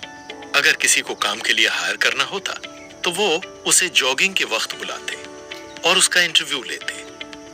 कभी कभी कीथ किसी एम्प्लॉय को अपने साथ गाड़ी में चलने के लिए कहते ताकि रास्ते में वो काम के बारे में डिस्कस कर सके। दोस्तों, इस तरह कीथ हमें नेवर ईट अलोन किताब के माध्यम से हमें अपनी जिंदगी में रिश्तों को हमेशा तरोताजा रखने की सलाह देते हुए नए नए संपर्क बनाते रहने की आदत डालने को कहते हैं। हम अगर 21 दिन तक लगातार इस बात पर फोकस करें तो नए नए लोगों से मिलकर उनसे बातें करना हमारी आदत में शामिल हो सकता है, क्योंकि किसी भी एक्टिविटी को आदत बनाने के लिए केवल लगातार 21 दिनों की ही जरूरत होती है, और फिर उस पर हमें कोई एफर्ट्स डालने की जरूरत नहीं होती। ये वैसे ही बिना प्रयास के होता रहता है, जैसे हमें अपने रोज के काम करने के लिए कोई प्रयास करने की जरूरत नहीं पड़ती। हमारे जितने ज्यादा कनेक्शन होंगे उतने ज्यादा मौके हमें मिलेंगे, और वो मौके हमें और भी ज्यादा कनेक्शन बनाने में मदद करेंगे। कीथ कहते हैं कि कनेक्शन बनाना बिल्कुल इंटरनेट जैसा होता है। जितने ज्यादा लोग इससे जुड़ेंगे वो उतना ही ज्यादा वैल्यूएबल होता जाएगा। कनेक्शन एक मसल की तरह है, उसका इस्तेमाल करके हम जितना ज्यादा इसे बढ़ाते जाएंगे ये उतना ही ज्यादा मजबूत होता जाएगा। एक रिसर्च के अनुसार जिस इंसान के पास कम से कम 3 खास ऐसे दोस्त होते हैं जिनके साथ वो अपने सुख दुख, अपनी हर परेशानी खुलकर शेयर कर सकता है, तो वो इंसान कभी भी अपनी जिंदगी में डिप्रेशन फील नहीं करता। दोस्तों और लोगों से घिरे हुए इंसान हमेशा खुश और स्वस्थ रहते हैं। एक परिचय को गहरी दोस्ती में बदलने में लगभग 200 घंटे का वक्त लगता है। ये 200 घंटे सुनने में बहुत ज्यादा लग सकते हैं, लेकिन रोज रोज छोटी मोटी बातें करते रहने से 200 घंटे के इस टारगेट को आसानी से पार किया जा सकता है। ऐसा करते रहने से किसी के साथ भी दोस्ती की जड़ें मजबूत होने लगती हैं और वक्त का पता ही नहीं चलता। अक्सर अकेले होने पर ही हम तनाव ज्यादा महसूस करते हैं, क्योंकि हमारे दिमाग में हर पल इतने ज्यादा विचार चलते रहते हैं कि उन विचारों के बारे में सोचकर हम अपने अंदर एक डर महसूस करने लगते हैं। ये डर ही हमें आगे बढ़ने से रोकता है। इसलिए लेखक कहते हैं कि उस डर को पैदा न होने देने के लिए हमें लोगों से कनेक्ट होते रहना बहुत जरूरी है। तो इस बुक समरी में हमने ये जाना कि हम जिन लोगों से कनेक्ट करते हैं वो हमें बना भी सकते हैं और बर्बाद भी कर सकते हैं। अमीर इसलिए और अमीर होते जाते हैं क्योंकि वो जानते हैं कि कनेक्शन बनाना और उन्हें मजबूत करना ही उनके लिए अनगिनत मौकों के दरवाजे खोल सकता है। कनेक्शन का मतलब सिर्फ अपने मतलब के लिए और जरूरत पड़ने पर लोगों से जुड़ना नहीं होता। उसके लिए हमें लोगों का भरोसा जीतना होता है ताकि वो हमारी और हम उनकी गारंटी ले सकें। लोगों के साथ जुड़ना दो तरफा रिश्ता होता है, जहां अगर वो हमारी मदद करते हैं तो हमें भी उनकी मदद करनी चाहिए। इसलिए कनेक्शन बनाने और उन्हें बेहतर करने के लिए हमें अपना समय इन्वेस्ट करना चाहिए, क्योंकि कौन जानता है कि उनमें से कोई हमारा जिंदगी भर के लिए साथी या दोस्त बन जाए। हमारी सक्सेसफुल होने की इच्छा जापानी मछली कार्प की तरह होती है। उसे जिस तालाब में रखा जाता है वो उसके साइज के हिसाब से बढ़ती है। अगर उसे किसी बहुत ही बड़े तालाब में रखते हैं तो वो अपने पूरे पोटेंशियल से ग्रो करती है। इसी तरह जब हम बड़े गोल्स का टारगेट बनाते हैं और उन्हें अचीव करते जाते हैं तो आखिर में हम सक्सेसफुल हो ही जाते हैं। सफल होने के लिए हमें अपनी सेल्फ ब्रांडिंग पर भी ध्यान देना बहुत जरूरी है। अच्छे विचार रखने के साथ अच्छा दिखना भी बहुत आवश्यक है। नए नए लोगों से मिलकर कनेक्शन बनाना कोई मुश्किल भरा काम नहीं है। अपनी बिजी लाइफ में से थोड़ा सा वक्त निकालकर अगर हम नियमित रूप से दूसरों की मदद को आगे आएं, तो हमें हमारे नेटवर्क को बनाने और उसे डेवलप करने में कोई ज्यादा एफर्ट्स नहीं डालने पड़ेंगे। एक बार शुरुआत करने पर सब कुछ ऑटोमेटिक होने लगेगा। तो देर किस बात की? अपने कनेक्शन और नेटवर्क को डेवलप करने की शुरुआत आज से ही कर दीजिए। All the best.